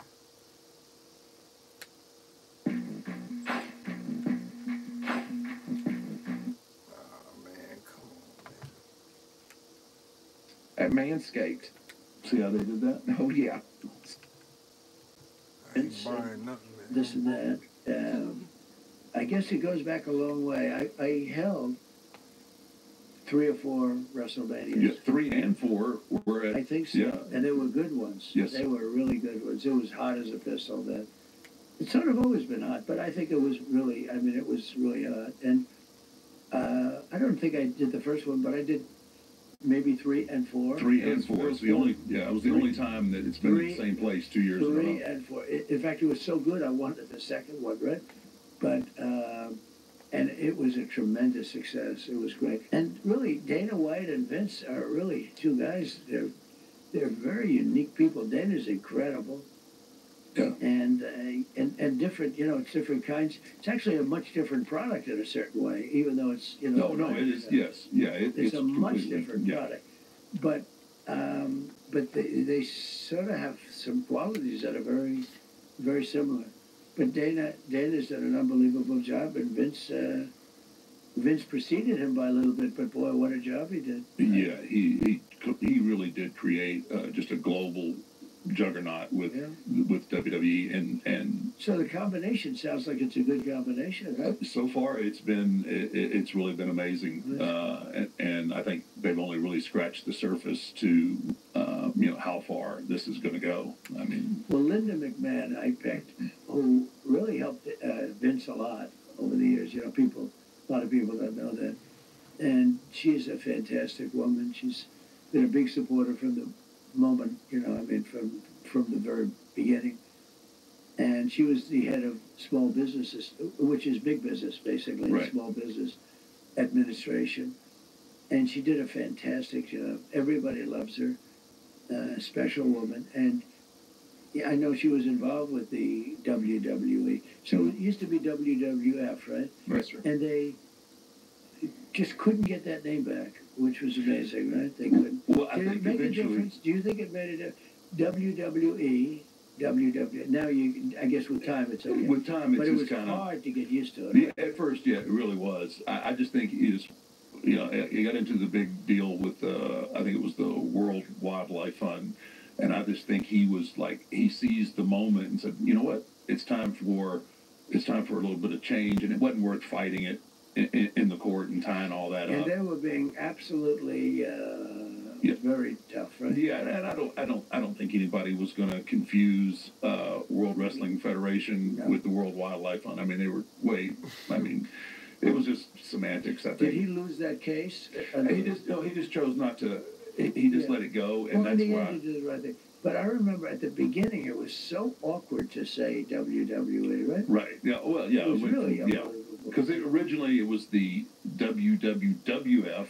Yeah. And then they took a W off, and then it was like a whole new facelift kind of a deal with the WWE. We changed our branding and the way everything looked, so it ended up working out for the better. So tell me, what are you doing here with this stuff? So you have a big name, you have a lot of fans. When you asked me to do this, I said I'm going to do it because I'm a fan. You know, I really think you've done a great job. What is this? So tell me what this is all about. So it's a platform. It's my podcast. This guy here, I don't know, 8 years ago, he works for a veteran-owned and operated company, Nine Line, very patriotic. Best apparel company ever. And what is the best what? Apparel company ever. Oh, is that right? We're veteran-owned and operated, yes, sir. Oh. Give back charity. Built 50 tiny homes for homeless veterans. What apparel is it? What kind of apparel? It's patriotic apparel. It's just T-shirts. So you know all about the Trump apparel then, right? Yes, sir. We actually made a shirt for Corey, who was tragically killed in Butler that day. And I see. we were able to raise a lot of money for his family. Yeah. That's great. Yeah.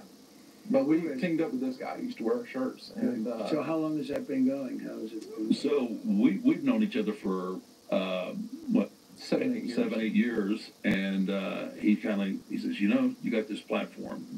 Like I wrestle. I'm a wrestler. I did it for, over 30 years, and he's like, he says, you know, you've got this huge platform. You need to do something with it. And my wife was the same way. She was like, how long are you married? I have been married for 14 years. Good. Yes. Is this your second marriage? Well, who counts? Numbers. Numbers. A second. All right, you can cut that part out. This sounds like it's going to get a little bit too... I think, I think you can relate, like, we both have kind of, maybe outkicked our coverage. So much for that question. We'll take that question off. The answer started getting a little bit long. There's bad things coming out of that. See, this is good. This is the Donald Trump that people really don't get to see. Mark. Yes, sir. After you do an episode,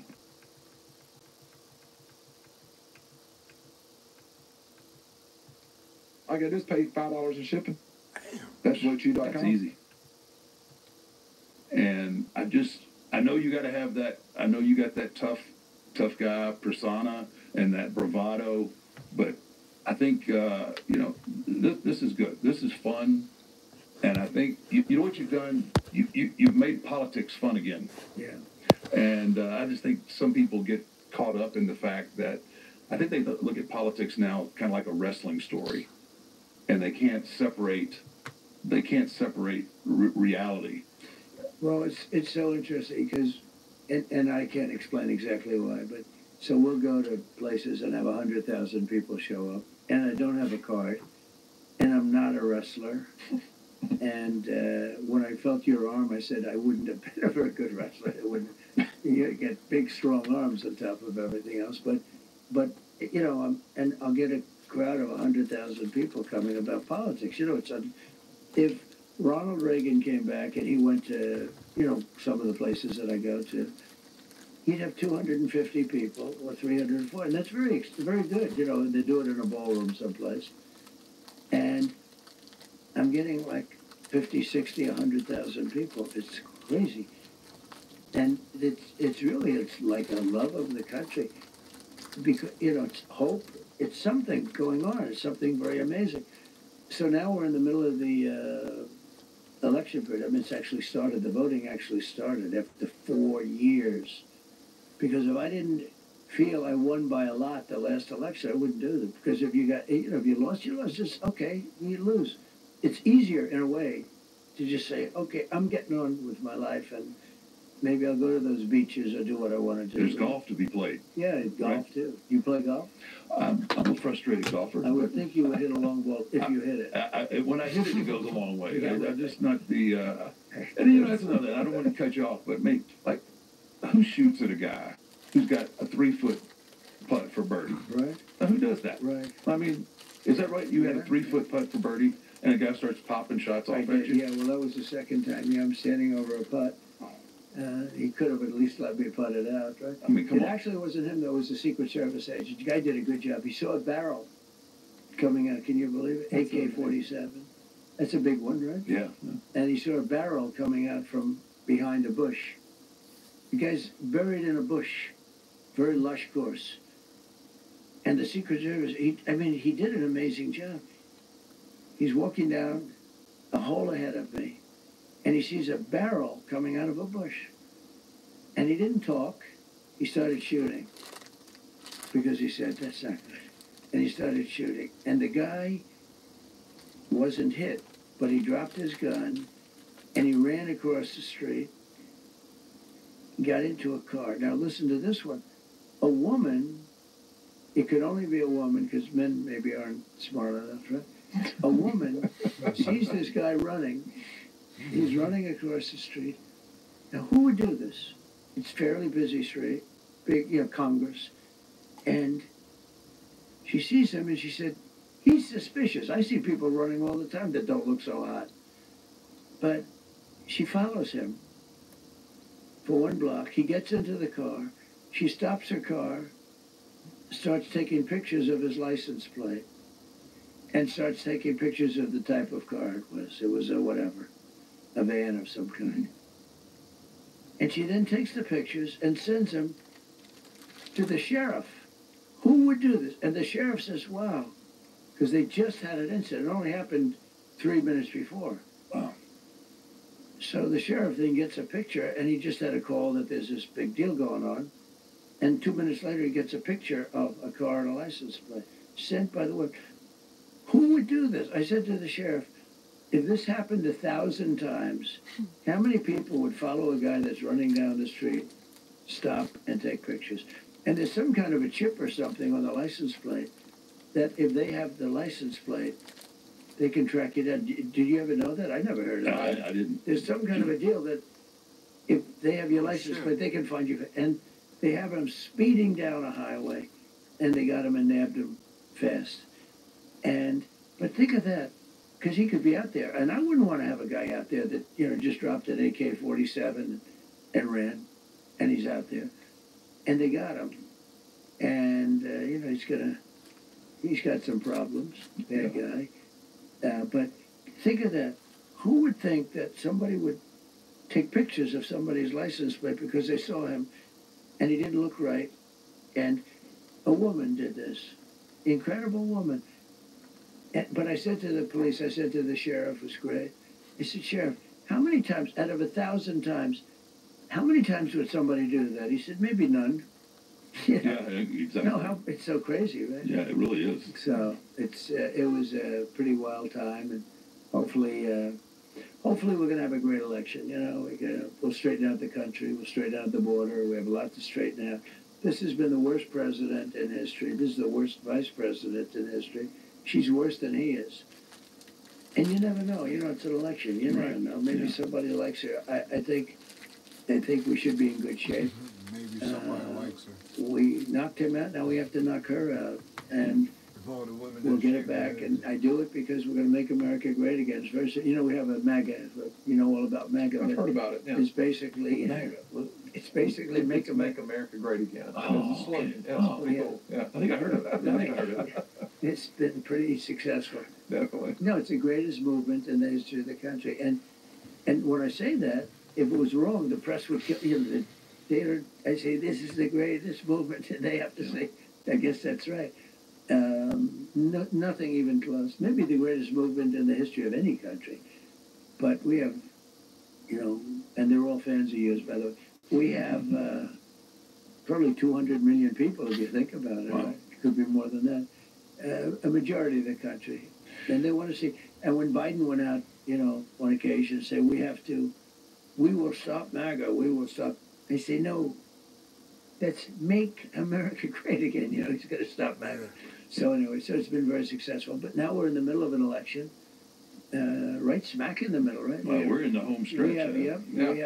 We have 19 days left, but the voting starts. You know, voting should be 1 day and should be 19 days or 20 days. It should, you know, we have something I think that's going to be special. The numbers are very good, but who knows? You know, you have to just keep working. And it's an honor to do the show with you guys. Sir, that means a lot to us, and giving us this opportunity. You know, we're not journalists, and I turned down 60 Minutes, and I'm doing your stupid show. Yeah, you're doing a professional wrestling podcast. Yeah, that's all right. We're not journalists, and we're really not that great podcasters either. But we get people that watch us. But I do have. I have one question. And earlier, you were very gracious, and you met. You know, you met my family, and they're sitting over there. My political interests, Title IX. You met my daughter. Yes.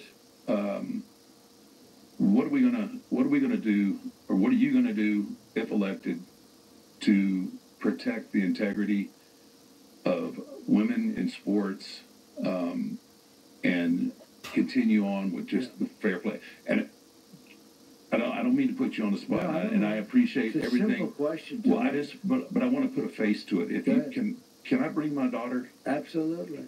Okay, come here. Wow, just such a beautiful.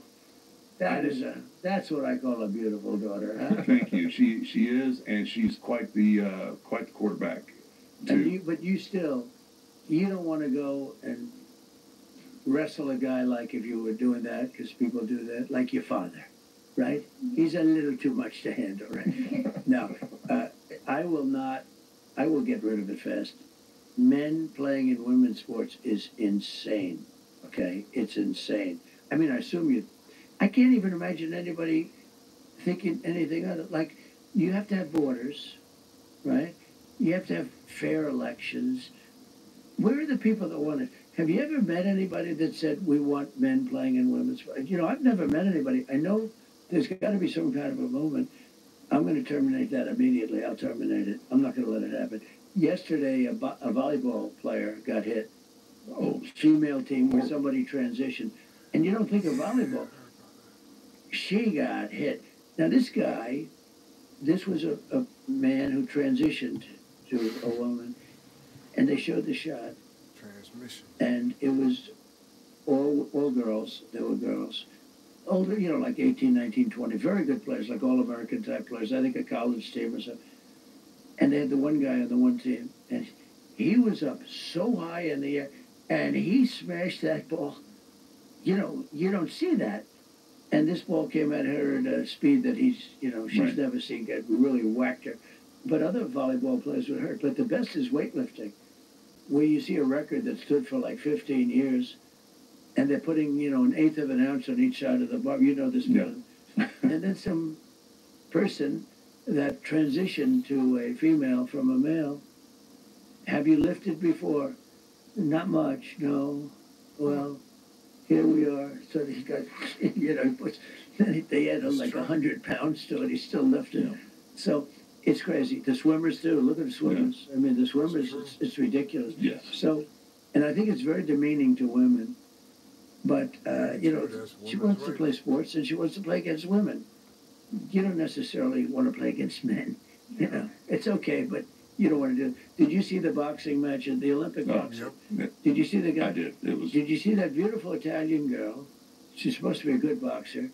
She took just a left jab. The guy's up. He goes, boom. That's like a defensive punch. So it goes like that. And I never saw it quite like that. She didn't actually go down. She walked back to her corner. She said, I just got hit harder than I've ever been. Yeah, it was ridiculous. Then the corner pushes her back out. You can do it, you can do it. But he goes with another left jab. And she walked off. She said, there's no way I can beat it. Now, there were two people in the Olympics, because I didn't even know they have female boxing. There were two people that transitioned into women. Both of them won the gold medal. Shockingly. Are you shocked to hear that? Imagine that, right? How would you like to play this guy? Okay? He decides to transition. I don't think we have to worry about it. Somehow I don't think we have to worry about it, but this would not be pleasant. It's been great being with you guys. All the pleasures are ours. Sir, thank you for that. And I just, as going to this home stretch, I know you're extremely busy. I think you have to go to Michigan now. I just appreciate you giving us the opportunity, and thank you for taking care of women's sports. Obviously, it's near and dear to my heart. I'll bet you're going to be a good athlete, right? Yes. Are you good now? Very good. What sport do you play other than the football? So right now, I'm just playing football because it takes up a lot of my time. But I think when I get to school, I think I'm going to start playing volleyball. What position do you play in football? Quarterback. Whoa, that's good. And you have good hands for that, I see, huh? She got a pretty good arm. She's got a little bit of an arm, huh? That's good. Well, I'll be watching, okay? I'll be watching. It'll be in the Olympics in 2028. Now, you have to do me a favor. Tell your father that we had a great time. We're sitting down, and we look a little bit equal. Tell your father not to show any picture where we're standing up together, because I don't want to look like a small person. You understand? Will you tell him that? Yes. You'll watch that for me? Yes. Okay? Do you understand that, everybody? Because I've never felt that small before. Anyway, it was great, fellas. Great. Thank you, sir. You're something very special. Take care of yourself. We really appreciate it. Thank you. We'll see you again. Get out and vote. Thank you very much. Everyone. That was fun. Mark? That was pretty cool, though. How do you get him to a healthy future? Start with Nemours Children. Divisiveness. And I've always wanted to work at McDonald's, but I never did. I'm running against somebody that said she did, but it turned out to be a totally phony story. So, if you don't mind, I want to work the French fry counter. Absolutely. Okay, how much are you paying me? How much are you paying? Hello, everybody. Indy is here. This is Linda. She has an apron for you. And good job on the first day. I think I should take off my jacket? So the press wants to see this. Well, he's a wealthy guy. He owns a lot of McDonald's. That's great. Thank you.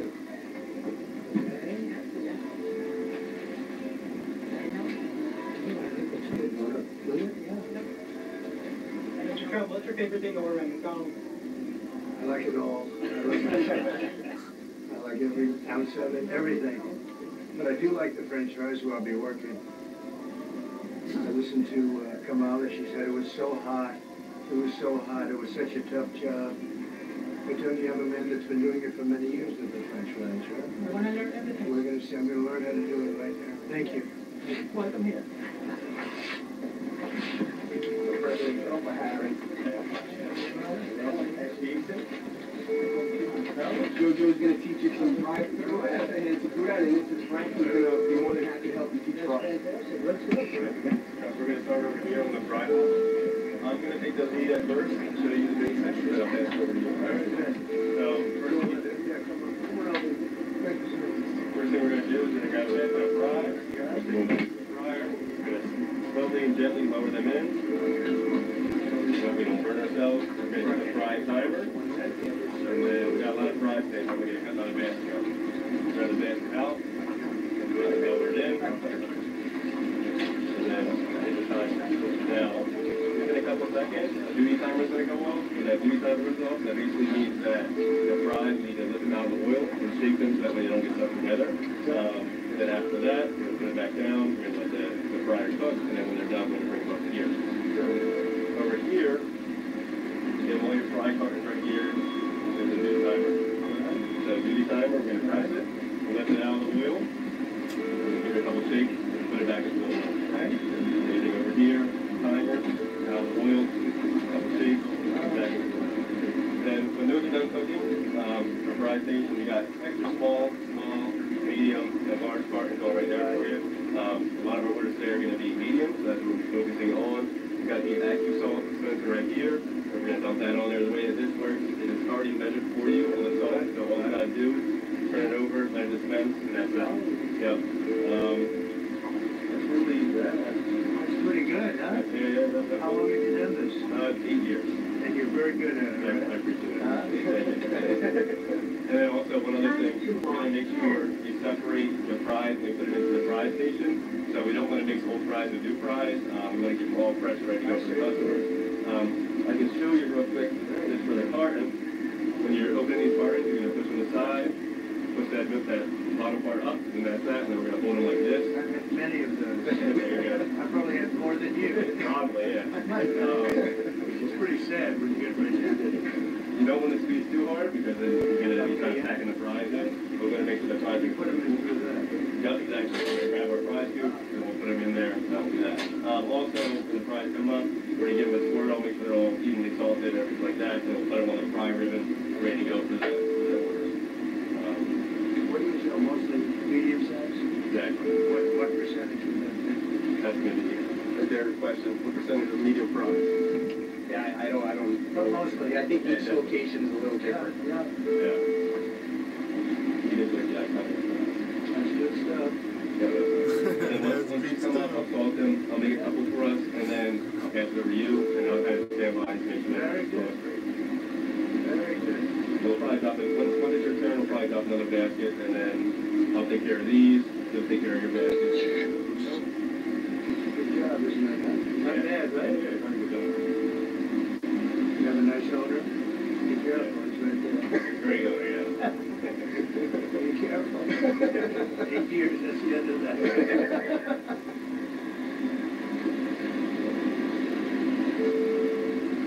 We're going to the Pittsburgh game for the Pittsburgh Steelers. Should be good. It should be a good game. Should be good. It's a very good game.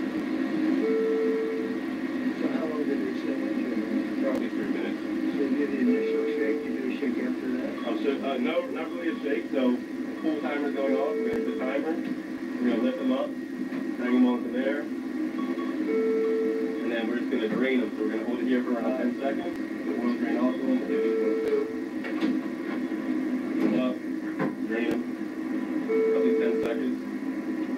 And then we're done. We're going to lift this, 2 hands, over, drop it in. And then we can put all of our old baskets right over here. They left the fryer there. For the next time.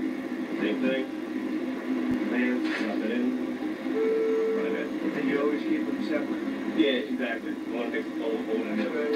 Now we get our AccuSalt, pull it over. You don't got to shake it or anything like that. That's exactly what you need. Wow. And then like that, it's done. And then we start making fries. We grab our medium carton, sides, bottom, and then we're going to give you quick sauce, get this sauce evenly dispersed, and then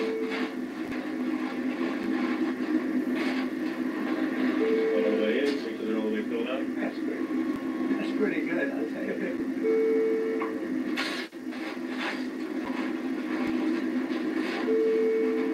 Are we allowed to give any to the fake news? Hey, by the way, did you see the crowds out there? For the fake news. They've never seen crowds like that. Take you a long time to beat them when they're there. That's a lot of people. What do you think, Doug? That is still, that report back. There's something going on.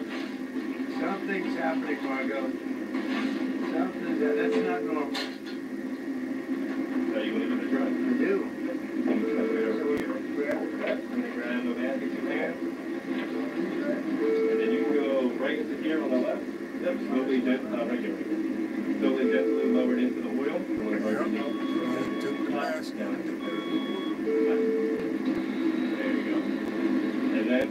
fry timer right here. That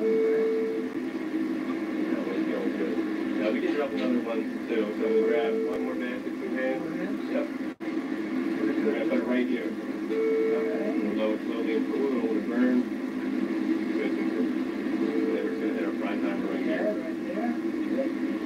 Now we're waiting for that duty timer. So now when that duty timer comes up, again, hit the timer, take it out of the oil slowly, give it a little shake, that way it don't get stuck together, and then lower it back into the oil. So probably, this one will probably go off before anything else. Yep, there we go. That'd be good, guys. So now, lift it out of the oil. Your hand. Start the each side of that. And shake, and then slowly back into the oil. That's good. And then we got another one going off. So, duty time right here, with that button. Good. And then out the oil. Shake. Back into the oil. Very nice. And then our last one we're going to go off. We'll give that a few seconds. And then take a few more fries. That's good. Yeah, let's make some more. Got about 10,000 people out there. That's a big crowd, huh? Mr. Trump, why did you feel it was important to come here today? I love McDonald's. I love jobs. I like to see good jobs. And I think it's inappropriate when somebody puts down all over the place that she worked at McDonald's. It was a big part of her resume that she worked at McDonald's, how tough a job it was. She specifically worked at the French fry, where they make the French fries. And she talked about the heat. Made a couple of double cheeseburgers. She never worked at McDonald's. McDonald's just confirmed that again, by the way. She never worked at McDonald's. In other words, she's lying Kamala. That's what it should have made for, wasn't it? It's a great setup, huh? So what's the second handle for a lefty? Exactly, yeah. So you have lefties that have exactly, yeah. And then also sometimes we have no salt fries. You got your right hand, you can grab the hand on the left. Yeah. That's when you're busy, huh? Exactly, yeah. So this one's not done. 20 seconds on that one. When that one's up, we're going to start beeping. We'll say pull. We're going to hit the pull timer. We're going to lift it out of the oil. We're going to hook it onto here. Lift the handle up, let it drain, give like 10 seconds. Once it's done draining, we're going to bring it over to the left side, put it in there, salt, and then keep walking. And they have some looks good, huh? These are definitely fresh. The good thing they're definitely fresh. Yeah, take a step back, son. And then I pull. Exactly. We're going to hook it right onto there. Okay, shake a little bit. Now you don't got it, so you just hook it right onto there. And then we're going to bring this handle up towards the sky, so that way it'll get everything oil. Yep, bring up. And then that's good. We're going to bring them over directly to this one. Very good. Grab one while it's really hot. See if you can touch that sucker. I don't think so. And we're going to bring that basket far right, all the way over to the right, and hang it right up there. And then we got another full timer. We got to hit that timer. Bring that one up. I'm going to take care of these. Okay.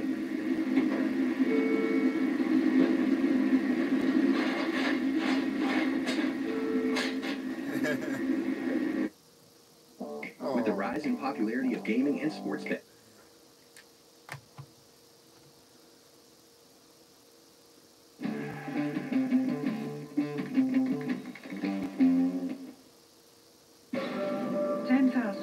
Before the birth of Paul Atreides, we founded a... See if you can touch that sucker. I don't think so. And we're going to bring that basket far right, all the way over to the right, and hang it right up there. And then we got another full timer. We got to hit that timer. Bring that one up. I'm going to take care of these. Okay.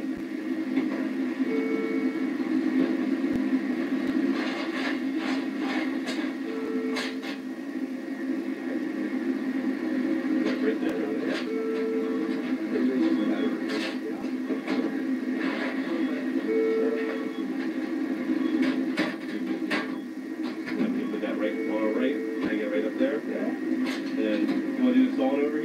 I think these ones are really good. You've got to do that one right there. That'll give them extra salt. Yep, that's good. Right there. And then we're going to grab the fry soup right here. Put it in there. Just give them a swirl. That way. Step up. Where's this little thing? Medium fry bar right here. Side. And the bottom. You step up. Never even touch it, huh? Okay. And then you're going to put it right up here on the dryer. Okay, so can I give it to these guys here? Take it. Want to do another one? Yeah. So again, we're going to sides, bottom, and then we're going to hold it like this. So that way we don't squish it. Okay, good. Exactly, and then grab your fry scoop.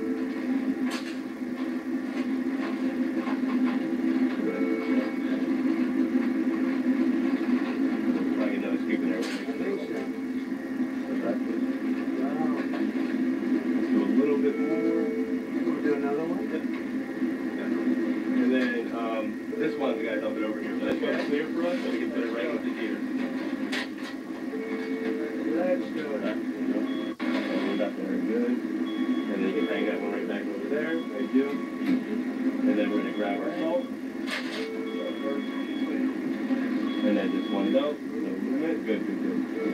Over. And then we're going to grab the fry scoop and just give it a swirl. Get it all that salt mixed up in there. Very good, very good. Cool. And we're going to take from these ones first. So just first in, first out, and the freshest one. Turn it up. Keep it tight. We got the salt on it. Never touches the human hand. Very good. Very Nice and full. Thank you. Good. Is there another one? Yeah. I'll grab it.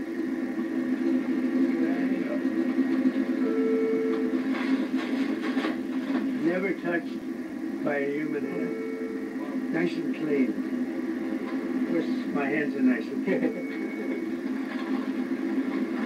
This guy's a good instructor. I appreciate it. Wow. I'm going to give a really big one, so that look at that. They're just pouring on it.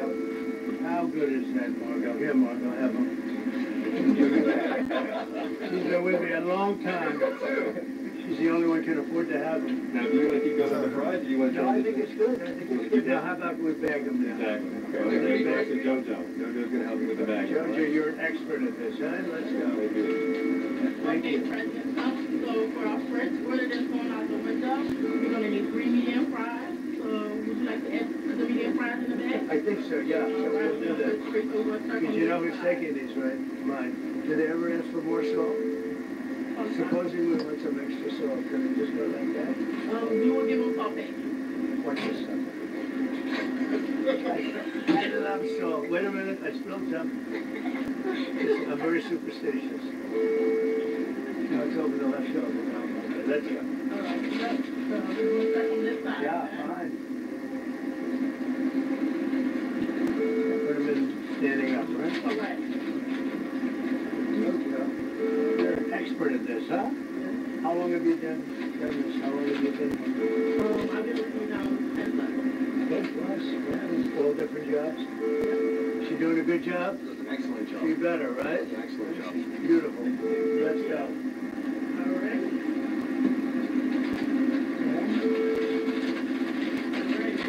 How many would you put in the bag like this? Like 6? 6 maybe? 5 is fine. 5? I will stick the most. The first order, you get 3 medium fries, and we're waiting for you. Okay, very good. Let's go. Oh, listen, now I'm going to see that. Oh, that's your customer. Wow, it's pretty good. Okay, let's say. Do you believe this? Look at this guy. He's a MAGA guy all the way. Okay, so for this first order, Well, that's a good-looking group. Hello, everybody. This is not a normal situation, is it? I'll tell you what, a good-looking family. How did you produce those good-looking? Oh, they look like them. How are you? That's great. That's all right. Thank you. Thank you. And there'll be no charge. Trump is paying for it. Is that okay? Oh, you're doing some extra stuff. Oh, okay, great. This is all on Trump. Oh, hold on. I'm allowed to do that, right? Yeah. Let's check and make sure it's everything you said it would be. It better be. It's going to be the best yet. I made it myself. You're the best. Make America great. Thank you, man. Thank you. Thank you. Have a good time. Have a good time. That's great, isn't it? How cute is it? car. The next car? Yes, they get both days. You like them both at the same time? Yes, that is great. Hello, how are you? You're a good-looking guy. We love you. Thank you very much. Thank you very much. I will. I promise. Thank you very much. That's all good. Okay? Have a good time. Thank you very much. I'll see you at the White House. Thank you. Thank you very much. Hello, fellas. Come on. We have another run. 81 and 19. And this is their order? Thousands of people. Hello. How are you? What a beautiful woman. Look at her beautiful child. It's like the perfect looking person. That's your compliment. Thank you. 19%. Hi, Mom. Give us Mom over there. Thank you very much. Thank you, darling. You have a great mom? Good or great? That's right. You know what to say. Thank you very much. Thank you, darling. Wow. So nice. All right, you're doing a good job. Okay. They're nice people we're meeting. Yeah. And this is so you're here when you're happy. Larry, look at this guy. I'm not going to mess with him. How you doing, sir? Fantastic. Hello. Good. How are you? You're good baby. How are you? How are you? So this is complimentary, okay? All right. You go have a good time. Don't eat too much, right? Thank you, man. You take care. Thank you, honey. Have a good time. Thank you. Excuse me. This is fun. I could do this all day. I wouldn't mind this job. I like this job. I think I might come back and do it again. Thank you. Look at that. Look at that. How are you? Thank you, Mr. President. Nice to see you. You made it possible for ordinary people like us to meet. You're not ordinary. I mean, thank you so much. You are not ordinary. I can see. We pray for you, and you are the type of person we want to be the president. Thank you. Thank you so much. So nice. Thank you very much. Yeah, I took a photo. That's right. When you think about it, I guess that's right. Thank you very much. Beautiful wife. Yes, go ahead. Go on. Thank you. Thank you very much. God bless you. Great honor. Have fun. Okay, this will be your next one. Hello, everybody. I'm having a lot of fun here, everybody. Oh, my God. Oh, my God. Look at all the fake news over there. Hello, everybody. You can take this, And right? you know, this is compliments to Trump. Look at it. Yes, thank you. Mr. President, please don't let the United States become Brazil. My name is Brazil. Oh, we'll keep it good. Please. We're going to make it better than ever, okay? Thank you. Thank you. Thank you. It's a pleasure, Mr. President. Yes. Thank you so much. Thank you over there. Thank you. Have a good time. Thank Nice you. to see You you. too. Bye, darling. Have a good time. Thank you. How good are these people? I'm going to take plenty. I'm going to definitely have French fries for the plane. Have you seen the people over there? That is thousands of people. It's great, huh? How are you? Nice to see you. Here's my guy. Great cinematographer. Not enough. I want more. I want more money. No, I'll tell you what, it's a great franchise. It's a great company. And they've been very, very nice. And so, you know, if you look at really what's happening, look at the crowd over there. Look how happy everybody is. They're happy because they want hope. They need hope. And that's what we're doing. That's what we're going to give, much more than hope. We're going to take hope and make it fact. Mr. President, you actually have worked at McDonald's now. Now I have worked at McDonald's. I've now worked for 15 minutes more than Kamala. Okay, she never worked here. I've now worked 15 minutes more than Kamala. So, worked at McDonald's. I'm going to say, because she's lying Kamala, that's why. Why would she lie? She shouldn't lie about it. McDonald's confirmed 4 times now she never worked here. But let's not talk about that. It's an amazing business, it's an amazing country, and we're going to make America greater than ever before. We're going to do it. And it's companies like this. Look at the enthusiasm. I mean, that's thousands of people over there. They go miles back. That's incredible. So, look at that. We'll be at the Pittsburgh game tonight, and we look forward to it, and it should be a good game. And, yeah, good game. They have a great coach. Pittsburgh, great coach. And we'll see how it is. It's going to be interesting. Feeling Claritin Clear is like... Damn commercial. Ish. letting...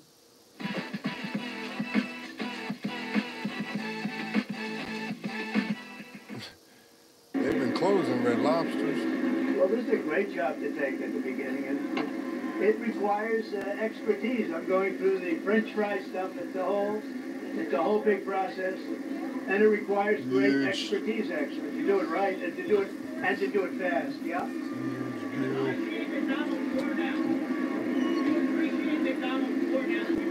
Well, I do appreciate it. Maybe a little bit more. Yeah, you take it for granted. You say, "Give me French fries."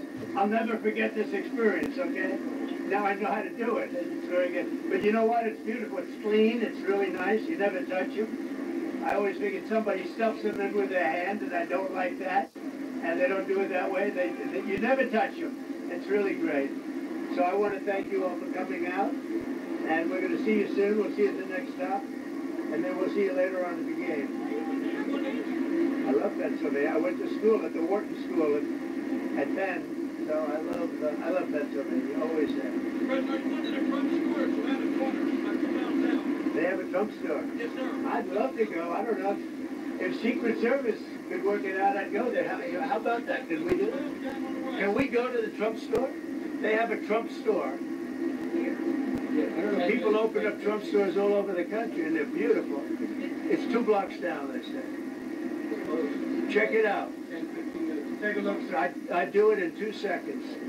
We have Trump stores all over the place. I get nothing out of it. You know what I get? The presidency out of it. That's all I get. Anyway, I love these people. They open up the Trump store. They do great. And that makes me feel good. Thank you all. We're going to take a look at the Trump store. If Secret Service can do it, I'm doing it. I like the idea. We have plenty of time. I don't know. What do you want? You want something while you're there? French fries. I'll tell you what. How about if we gave you some French fries, all right? There you go. That's sort of a bribe, but I think a bribe for a buck is okay, right? I'm going to get you some French fries. Somebody come up here and take them. Let's get them some French fries, okay? This is for the fake news. These guys don't get any. They're nice and warm and comfortable, right? All right, good. Give me a couple more on that. Oh, you're very stingy with that product. Look at that. She's a good worker. You want to have... That's the kind of people you want to have work. She gave them 1 French fry for 30 reporters outside. Would you like 2 in the bag? 2 in a bag, yeah. Okay. 2 in a bag. Thank you. We'll throw them out the window. You having a good time today? Pretty good, right? Pretty good. Well, a lot of people look forward. They kept saying, when are you going to McDonald's? And I said, let's do it. So and we have the owner. We have a man that's a friend of mine. That's a great guy. How many McDonald's do you own? I don't know. I just said this up here. I'm the health club. Yeah, but don't they go well? I know you're in the health club. What you do is you eat McDonald's and you go to the health club. It works out actually pretty good. Thank you, Doc. That's fine. Here you go. Go happy. There's plenty of them in there for you, okay? You want to move them back? Here you go. Here you go. I'm doing very well. We're leading by quite a bit. She has no fracking. She's going to have no fracking. It's going to cost Pennsylvania 500,000 jobs, and the revenue's untold. I think just by being myself. I want to be myself. All I want to do is be myself. They know what we have the best economy ever. We have the strongest borders ever. We had a military that knocked out ISIS in a few weeks as opposed to years, which they were thinking it was we beat ISIS in literally record time, very quickly and just isolated. And we had the greatest economy ever. We had the best border ever.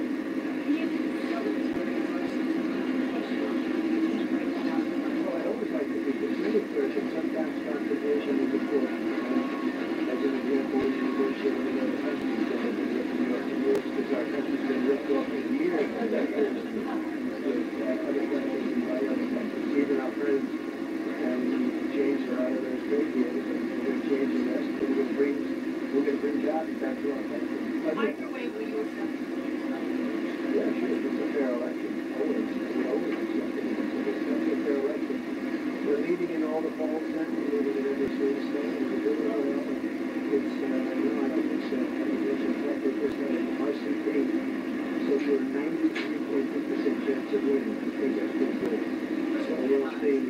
those are pretty good odds. I like that. I like it. I'll take that right now. So thank you very much. Hi, who are you with? I'm Eva. I'm with CBS Philadelphia. CBS, are they the ones that did 16 minutes? Yes. Are they the ones that changed your anything to make it positive? I'm not the network. I'm the So, well, we can figure out the changes, but when some people say that Harris might be more unified. Unified. I think she's the most divisive person I've ever seen. And she lies about her job applications, and she's telling some horrible lies, but she's a very innocent person. And I think it shows up in polls. I think I'm the one that brings everyone together, and we had the greatest economy we've ever had. We had the best job numbers ever. We had the best border levels. The Border Patrol, by the way, for those that haven't heard, the Border Patrol a couple of days ago gave us their complete and total endorsement. They said Trump was the best president we've ever had, and they said she was the worst we've ever seen at the border. She did the job she did on the border, and that really breaks our country apart. They allowed so many people into the country, 21 million people, 18,000 of which were murderers, released from prisons all over the world. Thank you all very much for coming. Thank you very much. Thank you. Grab stuff before you lose them. He's my kind of guy. If you want ice cream, I'll get you some ice cream. He wants some ice cream. I'll get you ice cream. You're doing a good job? Thank you, everybody. So we'll see you at the next stop. But I hope you're going to grab that crowd because we said that how many? 10,000? How many TikTok channels? TikTok. How many hits do we have on TikTok? 10 billion views. And that's TikTok Jack. Because actually, yeah, Phoebe called me this morning, and he's obviously got things going well. He will call me on occasion. I think he might be a little anxious. Yesterday morning, and a couple of days before that. I can't tell you that. I can't.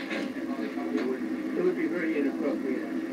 But they're certainly in a better position. And fortunately, they didn't listen to Biden and to Harris. You know who Harris is, right? Kamala. They didn't want him to do this. And Israel's much safer now than it would have been if they had they did not listen to Biden or Harris. So we're going to the next step. Well, I think these people work hard. They're great. And I just saw something in process. It's beautiful. It's a beautiful thing to see. He's a great franchise. Produced a lot of jobs. And it's great. And great people working here too. Really, really good people. So yes. That's almost done. I want to check this out, bro. New York City sending 4,500 migrants back to Texas, offering free one-way plane and bus tickets to other states. So Abbott sends migrants to New York, then New York spends all this money, millions, to send them back to Texas. The Big Apple has spent more than... So Texas has sent around 30,000 people to New York on buses, and it looks like New York is now trying to send them back. In fact, asylum seekers here can not only get a free plane or bus ticket anywhere in the world, after their shelter stays expire, they're forced to reapply for housing at a location where these are handed out, revealing that even though New York is America's largest sanctuary city, our leaders don't want people staying here for some reason. Governor Greg Abbott might have thought that he had the last laugh when he bused tens of thousands of migrants from his state to New York City. But the Big Apple's mayor, Eric Adams, might have one-upped him. Adams is sending 4,500 arrivals back to the Lone Star State. Adams is also returning migrants to Illinois, Florida, and Colorado. Abbott's office blasted Adams' move, saying, quote, hypocritical Mayor Adams said busing migrants is morally bankrupt. I voted for Trump because of the economy. Much like the trend nationally, many New York voters this year were driven by the economy and immigration, especially after Texas Governor Greg Abbott started busing migrants here 2 years ago.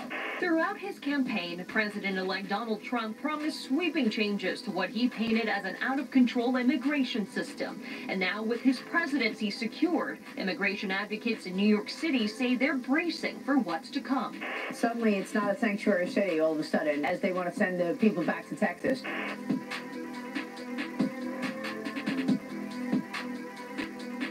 So, as New York continues to tout its sanctuary city status, it's secretly doing everything possible to help people leave. But what nobody's talking about is that this is just the latest example of how the asylum crisis has failed to bring about any meaningful improvements in the lives of asylum seekers. Because although over 200,000 have come to New York after our city offered them the American dream and a place to stay, the place to stay kicks them out after 1 or 2 months before most asylum seekers have had time to get jobs or plug into the local economy. Something we were all told wasn't going to happen here, as our leaders bragged about how our city had thousands of jobs just waiting to be filled by people getting off buses right here at the bus terminal. But if you visit any of the city's 200 asylum shelters, you'll see that asylum seekers are facing just as much poverty and joblessness here in America as they were in their home countries. And honestly, it's really sad to see thousands of able-bodied people who were lied to with no way to better their lives by working and living independently. And whether or not you are for or against the asylum crisis, it should be pretty obvious that in order to get so many people to travel to a place which has no opportunity for them, you've got to tell them something that's not true. And observers say that's what's happened in New York, as thousands of people were allowed to move into our shelter system believing in a future that doesn't exist, only to be moved out of it a few months after they get here because the shelter system is full, and new people who believe there's a future here for them also need to stay there for 1 or 2 months as well. Which brings us to the real reason why New York has this bus program. Once people figure out that this is not some magical land of opportunity, they're faced with the reality that staying here isn't gonna help them. Something our leaders have known would happen all along, yet because of New York's proud progressive values, admitting our policies just waste money while failing to help people isn't on the table. And as you're about to see, while New York is quietly helping people leave, it's also doubling down on sanctuary city policies it already has proof aren't working. As a knee-jerk reaction to President Trump's re-election, which most people here thought wasn't gonna happen.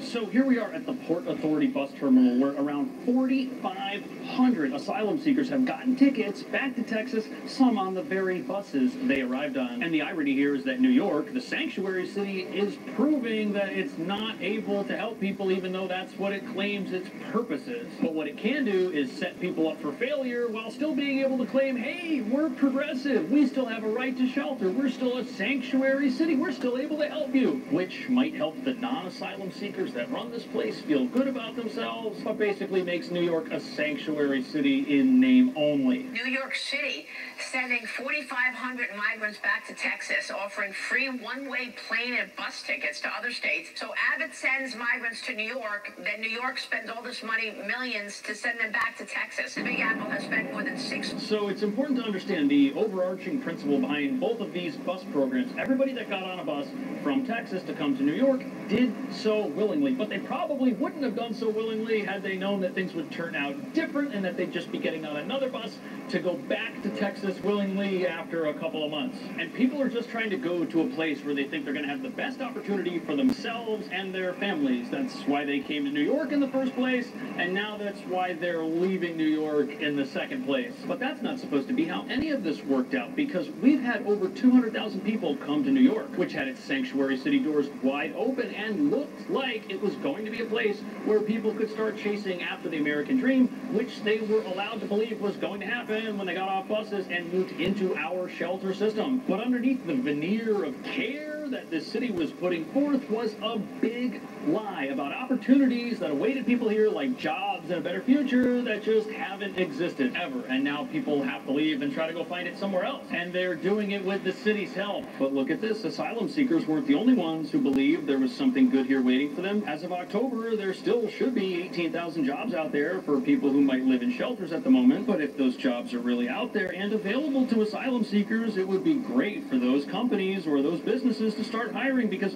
we've got people living in tents outside of the shelters they've been evicted from because they've got nowhere else to go. And certainly a job from one of the 400 employers identified by the local government here would really help them pay rent and get off the streets. And certainly a job that someone could work at and provide for themselves would negate the ticket program New York City has to help people get on buses and leave town. Unless, of course, the job market here isn't as rosy as people are being told it is, and these jobs either aren't available or the position positions have already been filled. And if the job market were as great for asylum seekers as we're being told, we probably wouldn't see the effects of mass unemployment at every single shelter in town, which proves that there is an opportunity here for them, and they were told that there was. And it goes back to politics again. Now New York has seen that they can't handle the situation because not only just the amount of people, but also economically as well. So I can tell you for a fact that in Texas, we're going to continue busing them to these sanctuary cities because, again, these are sanctuary cities. They did welcome immigrants from day one. So all of this opportunity that people were led to believe was here turned out to be a big lie, and this is evident in the city's own reporting. Remember, over 200,000 asylum seekers have come here. We've got tens of thousands of jobs available, but only 2,000 people, according to this article, have actually been connected with employment. And although some asylum seekers have to wait a month and others have to wait 6 months to get work authorization, this crisis is 2 years old at this point, and only 2,000 people have been connected with jobs. That's not a system that's working out in anybody's favor. And if someone moves into one of our asylum shelters and they can only stay for 1 or 2 months, but they're unable to get a job and unable to start providing for themselves, and then they have to move out, what other option do they have other than to live in a tent outside of that shelter, as some people are doing, or to get on a bus and try to make it somewhere else? Well, obviously most people are leaving, and it looks like 47,000 one-way tickets have been purchased in total since this program started. And 40,000 one-way tickets means that 22% of the 212,000 asylum seekers who've come here have been paid to leave in some capacity. And what that means is the asylum programs we have to care for people in New York aren't as helpful as we may have thought. Political strategists say, much like the trend nationally, many New York voters this year were driven by the economy and immigration, especially after Texas Governor Greg Abbott started busing migrants here 2 years ago. If you have Democrats in charge of the state, Democrats in charge of the city, and Democrats in charge of the country, if you're not happy, you kind of go to the Republican. Now, as you're about to see, our progressive leaders, they're not paying attention to how ineffective these policies are, and they're actually about to double down on them, in spite of the fact that they aren't working, and in spite of the fact that voters, in greater numbers than ever before, are voicing their opposition to them. And even though many people are starting to figure out that the asylum crisis isn't helping anybody, our leaders aren't of that mindset. Because here in New York, you've got an electorate that does not like Donald Trump. Remember, he lost this state, and what that means is the politicians that we have here, it's going to be their mandate to resist whatever his plans are for New York City and for immigration as a whole for this country. And although this might not be true of every district in New York State, some of which recently voted red for the first time, in New York City itself, especially places like Brooklyn that voted 80% in favor of Vice President Harris, the mandate still holds. But as you're about to see, when progressive policies aren't working, admitting that they don't work isn't part of the equation. Instead, the reason they failed is because they weren't progressive enough, or we didn't have enough of them, or we ran out of money. Which is why New York City is about to do more of the things that aren't helping asylum seekers at all, but are in fact making their lives even tougher. JCPenney is giving you Black Friday early. Thousands of deals at real Black Friday prices. This Friday, Saturday, and Sunday. All the savings all weekend long. No really. It's Black Friday early. JCPenney. Make it count. Climate change might be global, but it affects people on a local level. Say, for example, you live in Long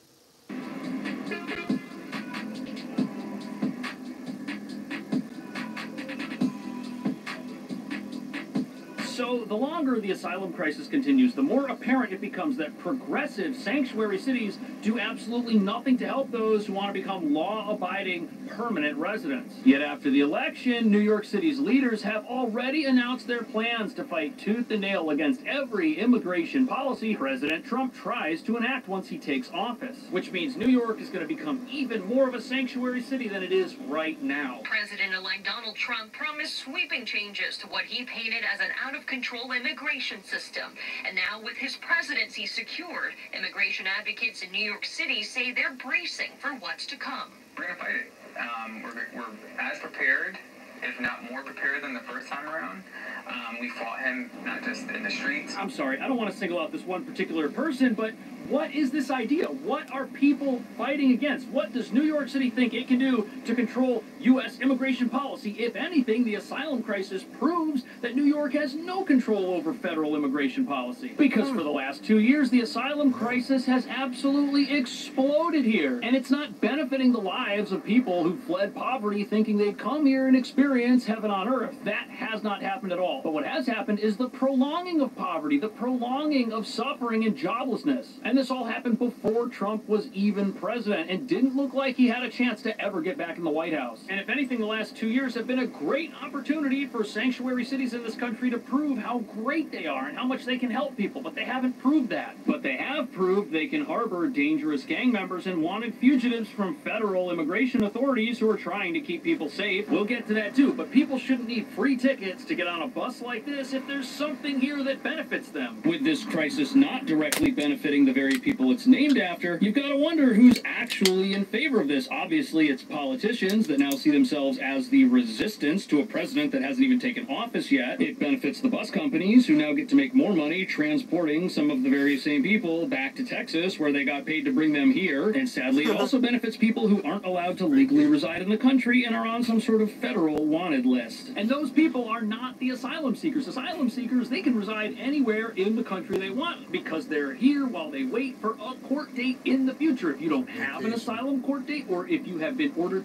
to leave the country, you've only got one choice, and that's to come to a sanctuary city. And who does that? Well, we know the gang members are doing it. They've been caught living in some of our shelters right here in New York, using them as a base to commit crime all over our city. Yet because we're a sanctuary city, there's nothing that can be done to remove the criminal element from places that are supposed to help people. And this small number of people is doing great damage to our city, and they're causing great harm to asylum seekers who they are here to exploit. And sanctuary city status allows these folks to hide here while living relatively normal lives compared to being fugitives in other parts of the country. Here, your immigration status doesn't matter. And the scary thing about this gang is the way that they operate is through human exploitation. And how is allowing them to live in shelters where you have families and little kids who are trying to start a new life a good idea for anybody? It's not. Yet by promising to resist and fight against Trump by putting forth policies that ultimately only benefit criminals, our leaders aren't creating a safe space for immigrants in any way, but they are creating a safe space for some very unsafe people. Trump has promised mass deportations using the National Guard to round up immigrants and bringing back policies he put in place during his first term. Mayor Eric Adams has repeatedly pressed the current administration for federal assistance as the city's resources struggled to keep up with the wave of asylum seekers arriving in the city. So this whole asylum crisis, it's a manufactured mess. And what does the city do? Well, they allow the mess to continue, and then they beg the federal government for money to solve it. Now, Mayor Adams is bound by the law. He has to carry out right to shelter whether he likes it or not. And to do it, he's gonna need massive amounts of money. And the hope when this whole crisis started is that that money would come from the federal government, but it never did. But even though New York didn't receive the massive amounts of money needed to house the entire world, which is what's gonna happen when you have sanctuary city status and a right to shelter, they still had to go through with it, which did keep people, especially families with little kids, from having to live on the streets. Yes, right to shelter did accomplish that. Nobody wants to see families on the streets. But because we're not a law and order state, and because we're a sanctuary city, having families live in a shelter system that is also populated with gang members who are trying to recruit new members and find people who they can exploit, that's not a good situation either. And that's the situation we're now dealing with, and that we're now saying we're going to do everything in our power here in New York to maintain. And what's crazy is that New York City's shelters wouldn't be like this if we were not a sanctuary city. If we had a right to shelter and we still housed asylum seekers, the situation in those shelters would look very different if police were actually allowed inside, but they're not allowed in. Police can't patrol these places, but the gang members who live in them can, and they are. And these gangs are fueled by two things, which the asylum crisis here in its current state gives them: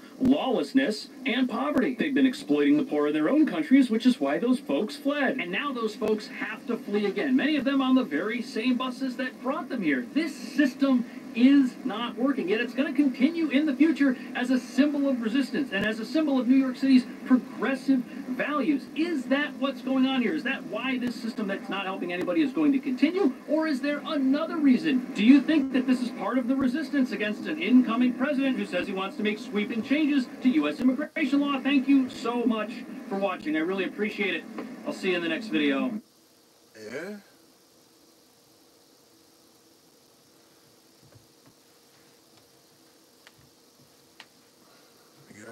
point.